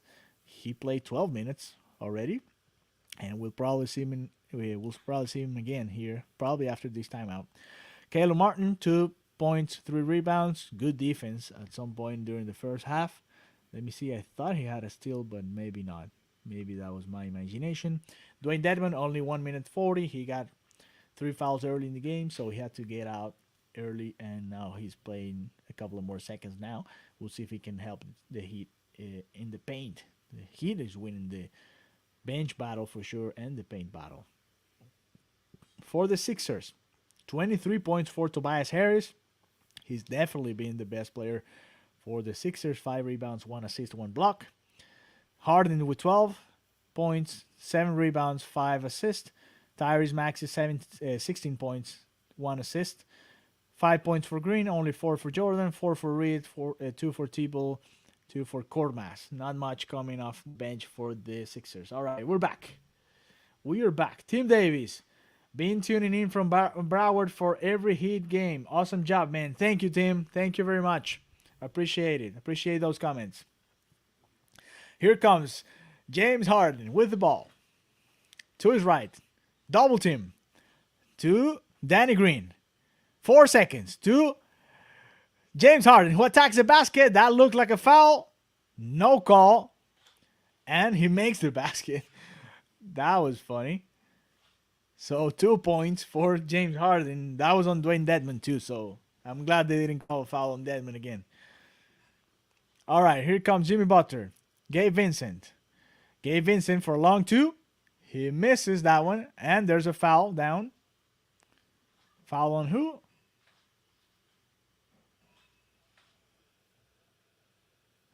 Number 21, Dwayne Dedmon again. And I see Oladipo coming in. Gabe Vincent out. Young goes out for the Sixers as well. Who goes in? I didn't see it. Here we go. All right. So, 8-point advantage for the Heat. Oladipo playing defense now. The ball back to James Harden. Number 1 here on the Sixers. Young switches. Living by himself. Young shoots a 3. Misses a 3. I'm going to check the numbers on the Sixers threes today. No good stats today for the Sixers from 3. Jimmy Butler to his left. Ball back to Dedmon, who attacks the basket. Gets blocked by DeAndre Jordan and almost fouls James Harden again. Here comes Harden. That looked like a travel. What happened? What are they calling? Let me see. That looked like a travel by James Harden. Heat foul. It's on PJ Tucker.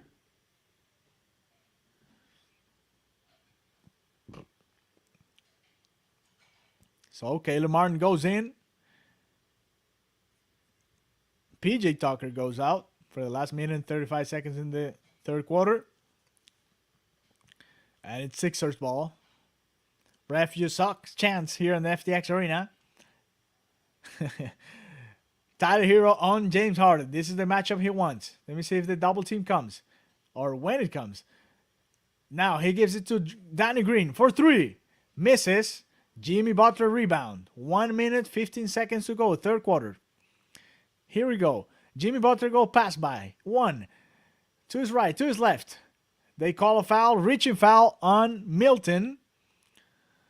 And if they're calling it on the other side of the court, they're going to call it here. And it's 2 free throws for Jimmy Butler. He's going back to the line. Let me see.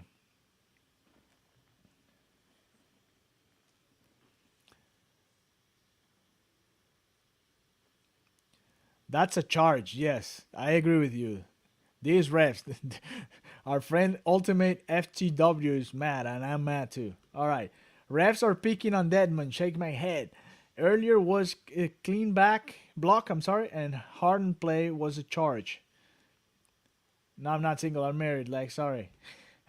Then he can't shoot. Well, hopefully that's the case.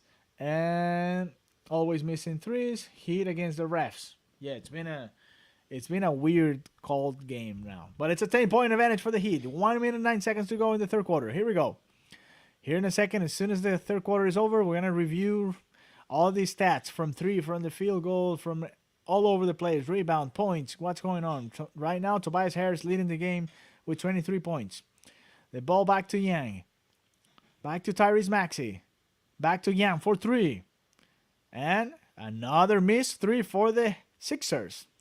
Rebound for Jimmy Butler. Jimmy Butler, the screen, good screen by Dedmon. He finds Oladipo open in the corner. Ooh, barely misses a 3-pointer. So it's Sixers ball. 31 seconds to go. Harden attacking the basket. He gets called for a foul. Dedmon. And Harden is going to go to the free throw line. He almost made that basket, so it could have been an end one. And it wasn't. So we'll see what Spoelstra does with Dedmon in the last seconds here in the third quarter. I mean, we need some more minutes from him. Adebayo needs some rest.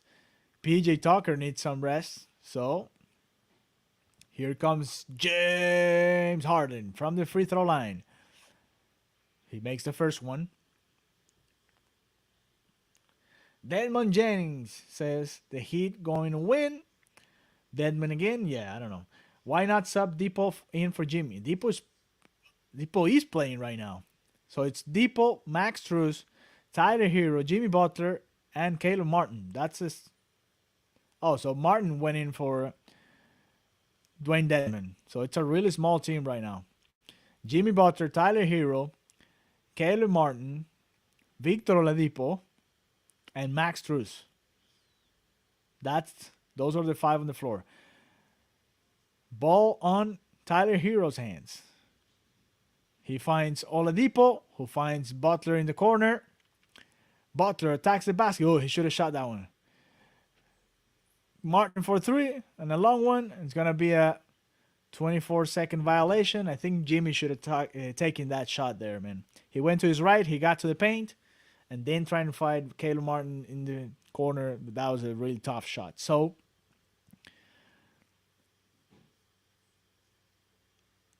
let's see what happens. 4.6 seconds to go.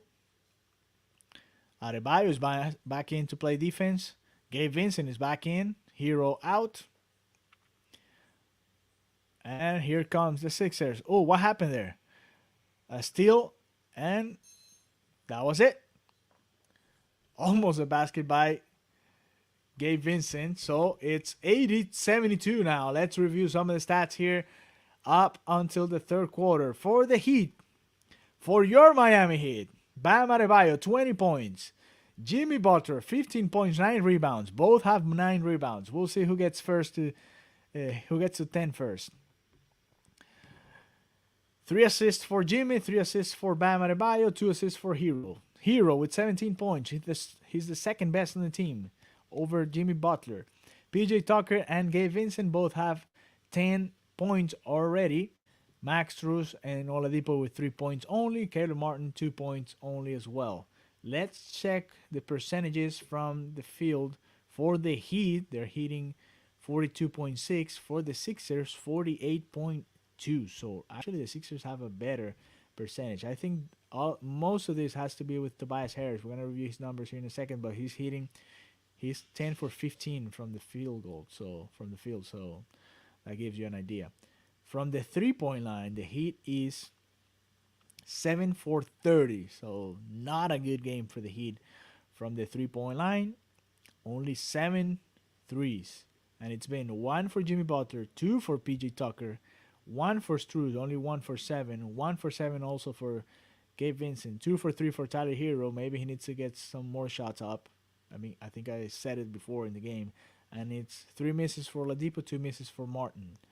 So that's from the 3-point line. So 23.3%. And what about the Sixers? Well, they're even worse. 16%, 4 for 25. So it's been a really horrible long shot game for both teams. 2 for James Harden, he's 2 for 7. 1 for Tobias Harris, 1 for 3. 1 for Danny Green, 1 for 5.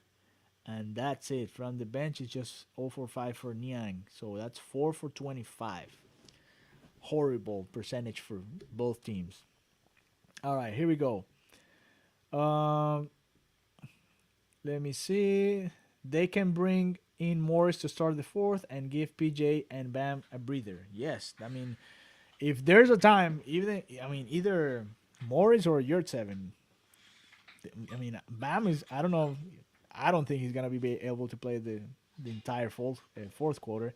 And Dedmon is just getting foul calls after foul calls. So it's getting rough out there. Let me see. Live by the 3, die by the 3.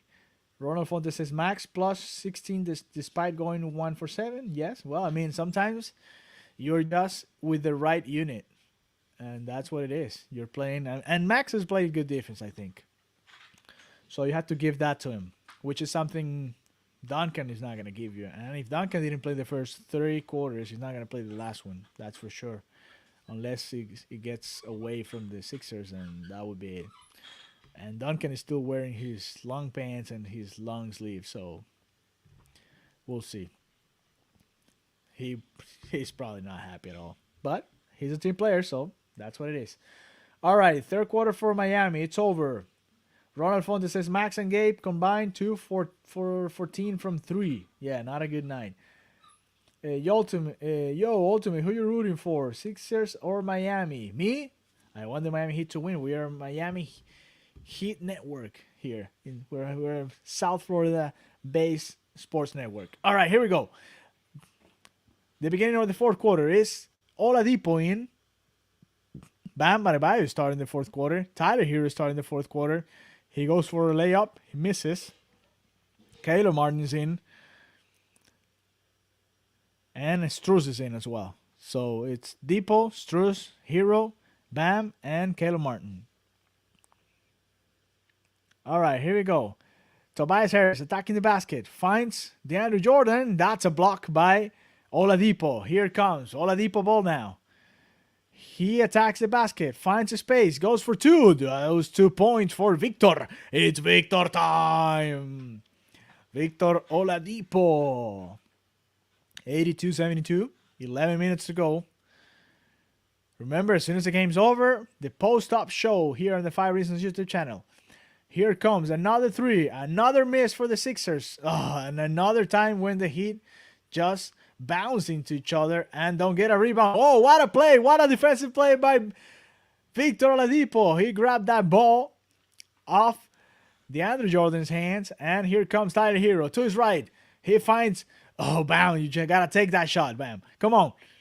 Back to Hero for three. And that's a 3-pointer for Tyler Hero.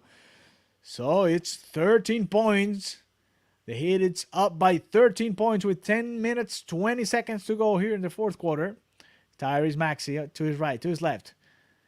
He has Adebayo on him. Another three and another miss. Another rebound for the Sixers. Back to Maxey for three. And that one goes in after a couple of bounces off the rim. So it's a 10-point game once again. 85-75. Let's go Heat chance here on FTX Arena. Max Strus to his left. Max Strus fakes it. Nobody there to help. Back to Martin. They find Adebayo. Adebayo against Reed.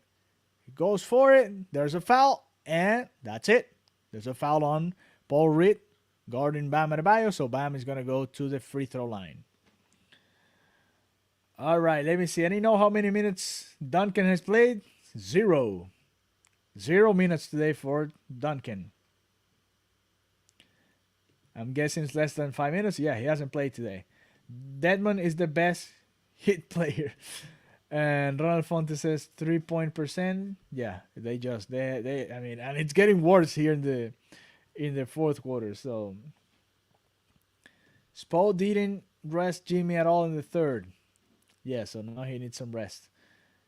They're gonna win. Let's go Heat. Ronald Fonte says Jermaine King hasn't played. Yes, Duncan hasn't played. All right. I thought I saw Duncan earlier in the game. No time for Duncan. It's only been Caleb Martin, Oladipo, Hero, of course, and Dedmon fouling people. All right, 2 points for Bam Adebayo, 87-75. Tyrese Maxey with the ball to his left. Bam Adebayo on him. Tobias Harris, he's been the best Sixers player. He attacks the basket and he gets 2 points. They're going to have to continue to go to him. He's been the money player today. For sure. 25 points already. Tyler Hero finding Oladipo. Tyler Hero again. Going past one guy. Then he shoots a tough 2-pointer, gets a rebound, and he puts it back in. So 2 points for the Heat. And here come the Sixers. It's a 12-point advantage for the Miami Heat. 8 minutes, 45 seconds to go. Here we go. Tyrese Maxey has Max Strus on him. That's why Max Strus is playing so many minutes. Playing good defense. That's the reason. Back to Niang. Niang steps back for three. Air ball. And that's a shot clock violation. Oh, it wasn't Niang. I'm sorry. It was our friend. I'm going to tell you right now. I have it right here. Kormas. Kormas is the one who shot that air ball. All right. Oladipo. Max Strus finds Caleb Martin, floater. He misses, he gets a rebound, and 2 points for Caleb Martin. He needs to get with PJ Tucker to work on those floaters. All right, 14-point advantage for the Heat. 8 minutes to go. 8 minutes, 5 seconds to go. Tobias Harris attacking the basket. And that's a turnover. Great defense for the Miami Heat. And let's see if the Sixers call timeout.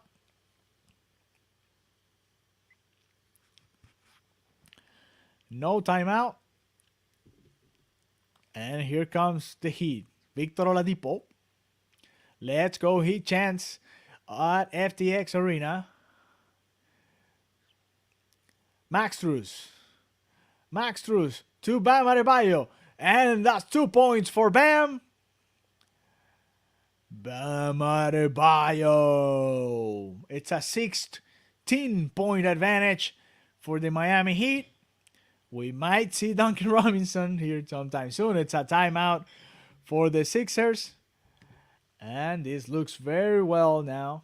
Really good. Much better than it used to in the first half and the beginning of the third quarter as well. So, right now, with this 93-77 advantage. It's 24 points for Bam Adebayo. He's definitely taking a step tonight towards where he can be the leader of this team. 24 points, 9 rebounds, 3 assists, 1 steal, and great defense. All of that together.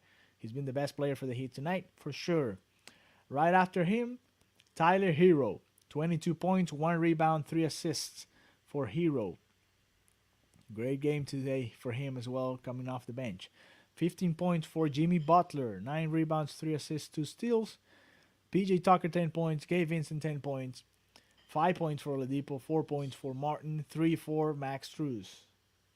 That's the 93 points for the Miami Heat tonight.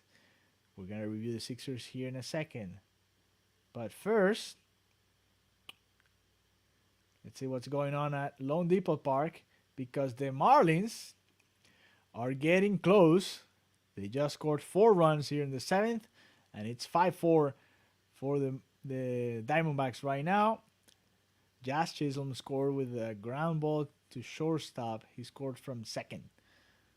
So that was a heads-up play there. The shortstop should have thrown to first, but it is what it is. So there was 2 outs, and Chisholm was going for it. As soon as he saw the throw, he went, and there's nothing to do. He scored easily. Too fast. All right, for the Sixers, 25 points for Tobias Harris. Great game for him, for sure. 5 rebounds, 1 assist in 33 minutes. He is the one with the most minutes tonight. Tyrese Maxey, 19 points, 2 assists, 32 minutes. The second one in minutes. James Harden, the third one, 16 points, 8 rebounds, 5 assists. Not a bad game. Not a superstar game either. So it's been right there. Danny Green, only 5 points. DeAndre Jordan, only 4 points. And if we go to the bench, I think the difference has been here as well. Paul Reed, 4 points, starting the game. He kept them close. Thibault with 2 points and 2 points for Kormas. That is about it. That's about it for the Sixers right now. So let's read some comments here on the 5 Reasons YouTube channel. Thank you to all of you that are being here, that have been here, enjoying this game with us as well. Okay, let me see. There was a ghost of Duncan at the beginning, but it disappeared. Tyler time. Miami should be spanking the Sixers without Embiid. Well, I think that's going on right now. But we'll see if they can finish the game. It's about time, Burns. Only 10 minutes. And this is what happens. Yes. Thanks for providing commentary. Keep it up. Thank you, Jack. And remember, for all of you that you want to follow me at AlejandroVG32. That way you can follow all my work here on the 5 Reasons YouTube channel. All right. Let's go. Back to the game. Defense chanced. James Harden with the ball. 12 seconds. The ball to Tobias Harris. Back to Maxey, who gives it back to Harden. Maxey attacks the basket. And he turns the ball over. Oh, let me see if the ball, I think he touched a little deflection on Caleb Martin, maybe.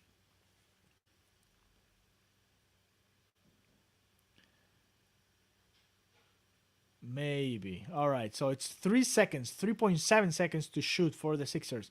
Ball in to Tobias Harris, who goes for 2. Didn't touch it. It's a 24-second violation, but it's hit ball, so they let it go. They let it keep going. Oladipo on the ball. Finds Caleb Martin, who misses a 3. And here comes the Sixers. James Harden with the ball. Oh, that's a bad, terrible pass.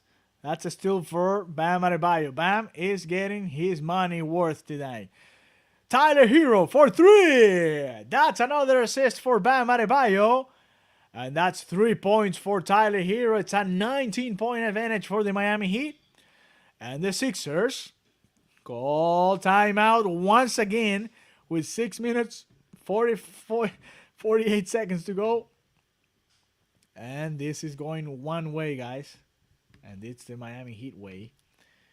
So far, it was a great game for 3/4. And it was a great game for the Heat in the 4th quarter right now. So let's continue reading your comments. Here we go. KO left the chat. He's not here now. Let's go Miami Heat. Joni Gomez. What's up, Joni? Thank you for coming. Remember to subscribe if you haven't done so. Jermaine King. Oh, let me switch this to this right now, and this for this right now. Okay, now we're going. Good job, bro. Thank you, Demon. Thank you. Fernando says our crowd has to be better. We had a preseason crowd for those first 3 quarters. I don't agree, Fernando. Our friend Fernando. I think they did a good job early in the game, but they can always do better. They can always do better. All right, let me keep reading your messages. KO doesn't show up. Doesn't keep the same energy. MB Super Sassy says wasn't playoff atmosphere game 2 versus the Hawk. Warming up now little by little. Ay, la comida. Thank you. Comida is here. The food is here. We're ready. We're ready to have dinner already. Been a long day. All right. This is the 180 million hero. Yes, he's worth a lot of money. Deadman, 5 fouls, 4 minutes. No, man. It was even less than that. I think he got 3 in like 35 seconds in the first quarter, the first half, and then he did about the same. So it was like four fouls in like 1 minute and 30 seconds. That's unbelievable. Sixers down 19. Now he's back. Timeout. Yes. KO, where did you go? He's back here. He was just getting some food or something. Something happened to him, but he's back. Thank you for coming back, though. We appreciate your presence here. All right, later tonight, the Dallas Mavericks facing the Phoenix Suns. The first game of that series as well. And that's going to be it.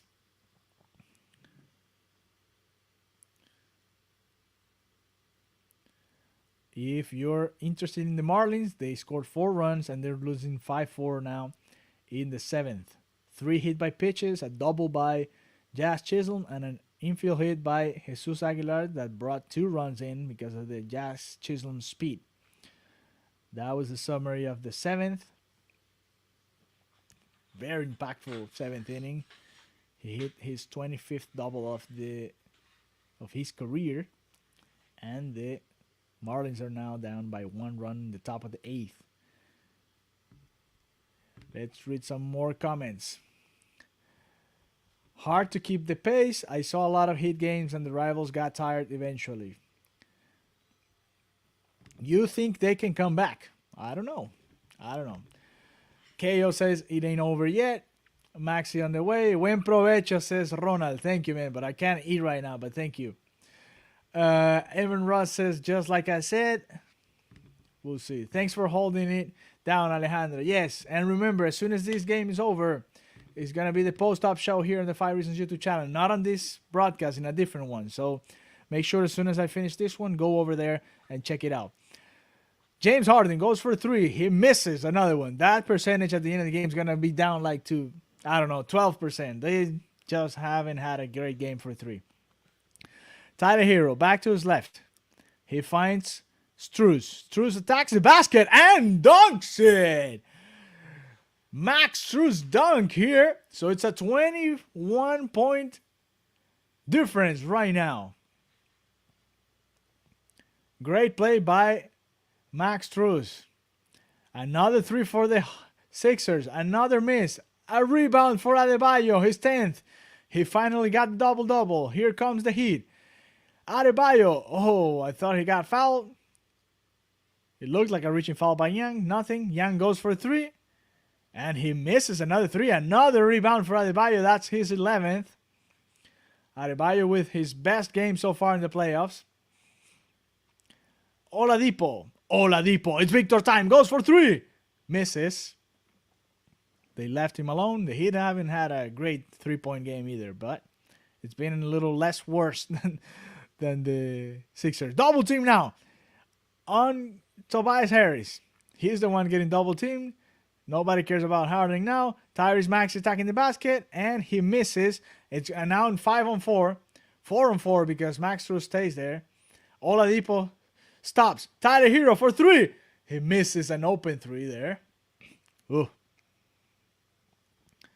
That could have been game over there. But still a fair advantage. 21 points for the Heat. 98-77. Tobias Harris, 4-3. I don't know why they keep shooting that, but they keep missing. Danny Green with the rebound. Tobias Harris in the paint. Ooh, it looked like a great block by Caleb Martin. But he gets called for a foul. 4 minutes, 40 seconds to go here in the first game of the second round of the Eastern Conference playoffs. Wow. That looked like a fair and straight block, but it's Tobias Harris going to the line.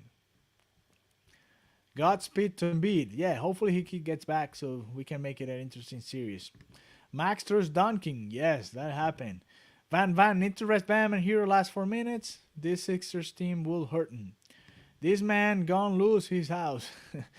MV beat on the way in game 2. Well, hopefully we can see Embiid here. We want to beat the Sixers with Embiid on the court. That's what we want to do. All right. Is Danny Green out? Young out. Tobias Harris on the free throw line. He made the first one, makes the second one. So it's back to 19 now. 98-79. Victor Oladipo. Victor time. He calls for timeout with 19 seconds to go in the possession for 36 to go in the game. And the Marlins retire the side in the 8th. So they're going to hit in the bottom of the 8th trying to tie it or take the advantage into the 9th inning. It's going to start with Jesus Sanchez, Abisail Garcia, and Garrett Cooper coming up. All right. Let's keep reading your messages here, your comments. What's going on here? Jermaine King says, Heat are still playing hard. Y'all are done. That was a clean block. Yeah, it looked to me like a clean block as well, but it is what it is. You gonna be harmless betting against us, and KO just laughs. Let me check. Let's recheck how many people have been online here with us so far, according to these numbers. Almost 7,000. We'll see if we can get more. And let me check if we have reached our goal. We want to get to 18,000, and we did. 18,000 subscribers. Thank you very much to all of you. 18,000 subscribers here on the 5 Reasons YouTube channel. So that's a great job. Thank you. So it's 18.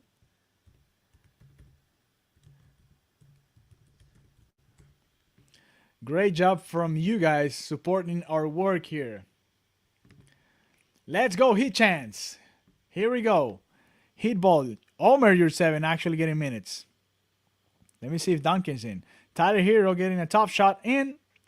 Misses. And it's Sixers ball. This looks like it's over, but you have to play hard until the last second. Sixers. I think that was Young getting... No, that was our friend. I have to learn this last name. It's going to take me a series, but I'll learn it. It's Furkan Korkmaz. And our Turkish, I don't know if Furkan Korkmaz is Turkish, it sounds like it, but your 7 gets his first 2 points. So it's 181 right now. And the Sixers get 2 points. 3 minutes, 43 seconds to go. 183. No minutes, 0 minutes for Duncan Robinson. Victor Oladipo keeps playing. Your 7 is in now. Oladipo attacks the basket. Oh, misses a 2-pointer. 3:32. Still a lot of game to play. The Heat can get too comfortable here. And that looked like an offensive foul, but it's going to be called a Heat foul on Gabe Vincent, I guess. So, it's a call. A foul there for the Sixers. And it's going to be free throws. They had to run that clock down a little bit more. Those two shots before this possession for the Heat were too fast. This is still a 16-point game. It could be 15 now.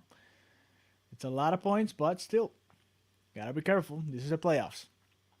All right, here we go. Second free throw. He makes it. And it's Caleb Martin now to Gabe Vincent. 3 minutes, 18 seconds to go. Gabe Vincent with the ball to his left. To Tyler Hero. Tyler Hero gets a screen from your 7. Goes to his left. Steps back. Tough 2. Misses again. Victor Oladipo on defense. Caleb Martin now. Young with the ball. No, these are French Turkish. Shush. I'm going to call it shush. Couscous. Shush. And they miss it, and it's Heat ball, 15 points. That's the advantage for the Heat right now. 185. First game of the second round of the Eastern Conference playoffs. Yurt 7 with the ball. To Caleb Martin. Caleb Martin attacks the basket. Yurt 7. Deflection, and it's going to be Heat ball with 8 seconds to go in the possession. 8 seconds to go in this possession. And 2:29. Ball to Oladipo in the corner. He goes for a 3. He misses. The Heat have missed 3 or 4 in a row here. Here comes the Heat. Here comes the Sixers. 16 seconds to go. 2:12. And that's a 2 for the Sixers. I would call timeout right now if I was Spoelstra. We'll see. It's 13-point advantage. 2 minutes. 2 minutos. Gabe Vincent on the ball. To his right. He attacks the basket. Finds Tyler Hero, who gives it to Caleb Martin under the basket. And that's an easy 2 for Martin. Great vision there by Hero. And that's a 15-point advantage again. It's 1 minute 40 to play. This should be over by now. Young with another 3. We're going to review these numbers. He makes the 3 finally. But that's not Young. That's my friend. Korkmaz. So he made it a 12-point game now. So still some sort of life. Tyler Hero. Back to the corner. Oladipo. 2 people on him. Deflection. Milton. And it's 9 seconds left in the possession for the Heat.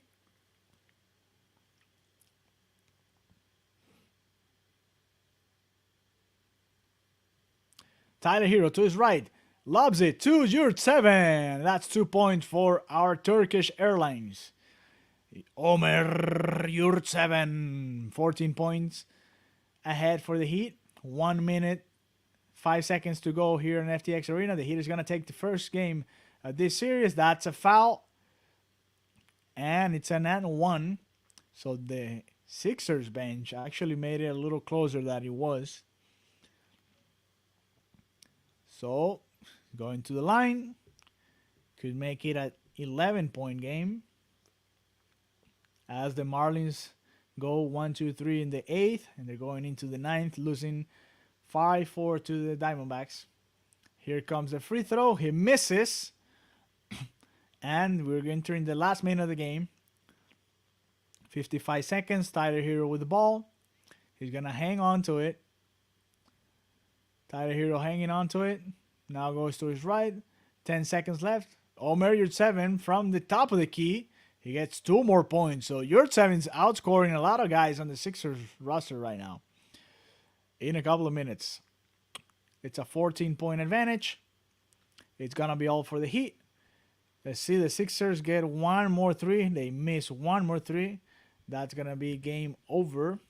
Remember, as soon as this game's over, go to our post-game show, the Post-Up, hosted by our friend Royal Shepherd. Have fun there with us for the Post-Up. They have the best analysis on the market in South Florida. Sometimes they have too much of a hot takes, but we love them. We love him that way. All right. This is Hit Game 106-92. It's going to be game over. The Miami Heat taking the first game of the series. 24-second clock violation. Sixers are done for tonight's game. 106-92. They're not even going to try, and that's it. Game over for the Sixers. 106-92 for the Miami Heat, taking the first game of the series. Final score, 106-92. Let's review real quick the top scorers for each team, and then we'll just say goodbye. And remember, I want to invite you to go ahead and check our post-up show. Here we go. Bam Adebayo, 24 points, 12 rebounds. Double-double there for Bam Adebayo. 4 assists, 2 steals, 1 block. Max Strus, 5 points, 5 rebounds. No assists, no steals. Not the best game for Strus, but he did have a great dunk there at the end. Jimmy Butler, 15 points, 9 rebounds, 3 assists, 2 steals, and great defense. Gabe Vincent, 10 points, 3 rebounds, 3 assists, 1 steal. PJ Tucker, 10 points, 7 rebounds, 1 assist. Tyler Hero coming off the bench. He ended up leading the team with 25 points, 1 rebound, 7 assists. Victor Oladipo, Victor time. 5 points, 5 rebounds, 2 assists. And Caleb Martin, 6 points, 5 rebounds, 1 assist. Omer Yurtseven, 6 points in 4 minutes. 4 minutes, 36 seconds. Dwayne Dedmon, 4 minutes. Didn't have any points. He did have a lot of fouls. Let me see how many. 5 personal fouls for Dwayne Dedmon. No minutes for Duncan Robinson. Kyle Lowry was out because of an injury. And Marcus Morris, no minutes as well. Highsmith and Haslem stayed in the bench the entire game as well. For the Sixers, wrapping it up, Tobias Harris, he led the game with 27 points, 6 rebounds, 1 assist. 19 points for Tyrese Maxey, 16 points for James Harden, and that was about it. Korkmaz got a lot of points, 7 points at the end of that game. He ended up with 9 leading the bench, but it was a lost effort there. The Sixers today from the field, 43%, 34 from 79, but from the three-point line, it was just awful. They ended up shooting 17%, 6-4, 34. The Heat didn't have a beautiful game from there, but at least it was a 25% shooting score from there, 9-4, 36. And who led the team in threes? Tyler Hero, 4 for 6. We told you guys he should have shot more shots. All right, guys. Thank you very much for joining us today. Remember, you can follow me at AlejandroVG32 if you want to follow me and all my work here on Fire Reason and other networks. Please follow me there, and we will see you later today here on the Fire Reasons YouTube channel, the post-up show, and then also on the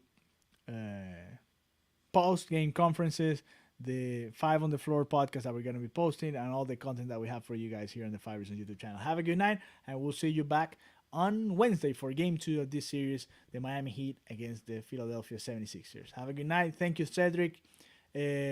Post-game is right now. Post-up show right now in a different link here on the Fire Reasons YouTube channel. So get out of this one and go to that one. Have fun. Have a good night.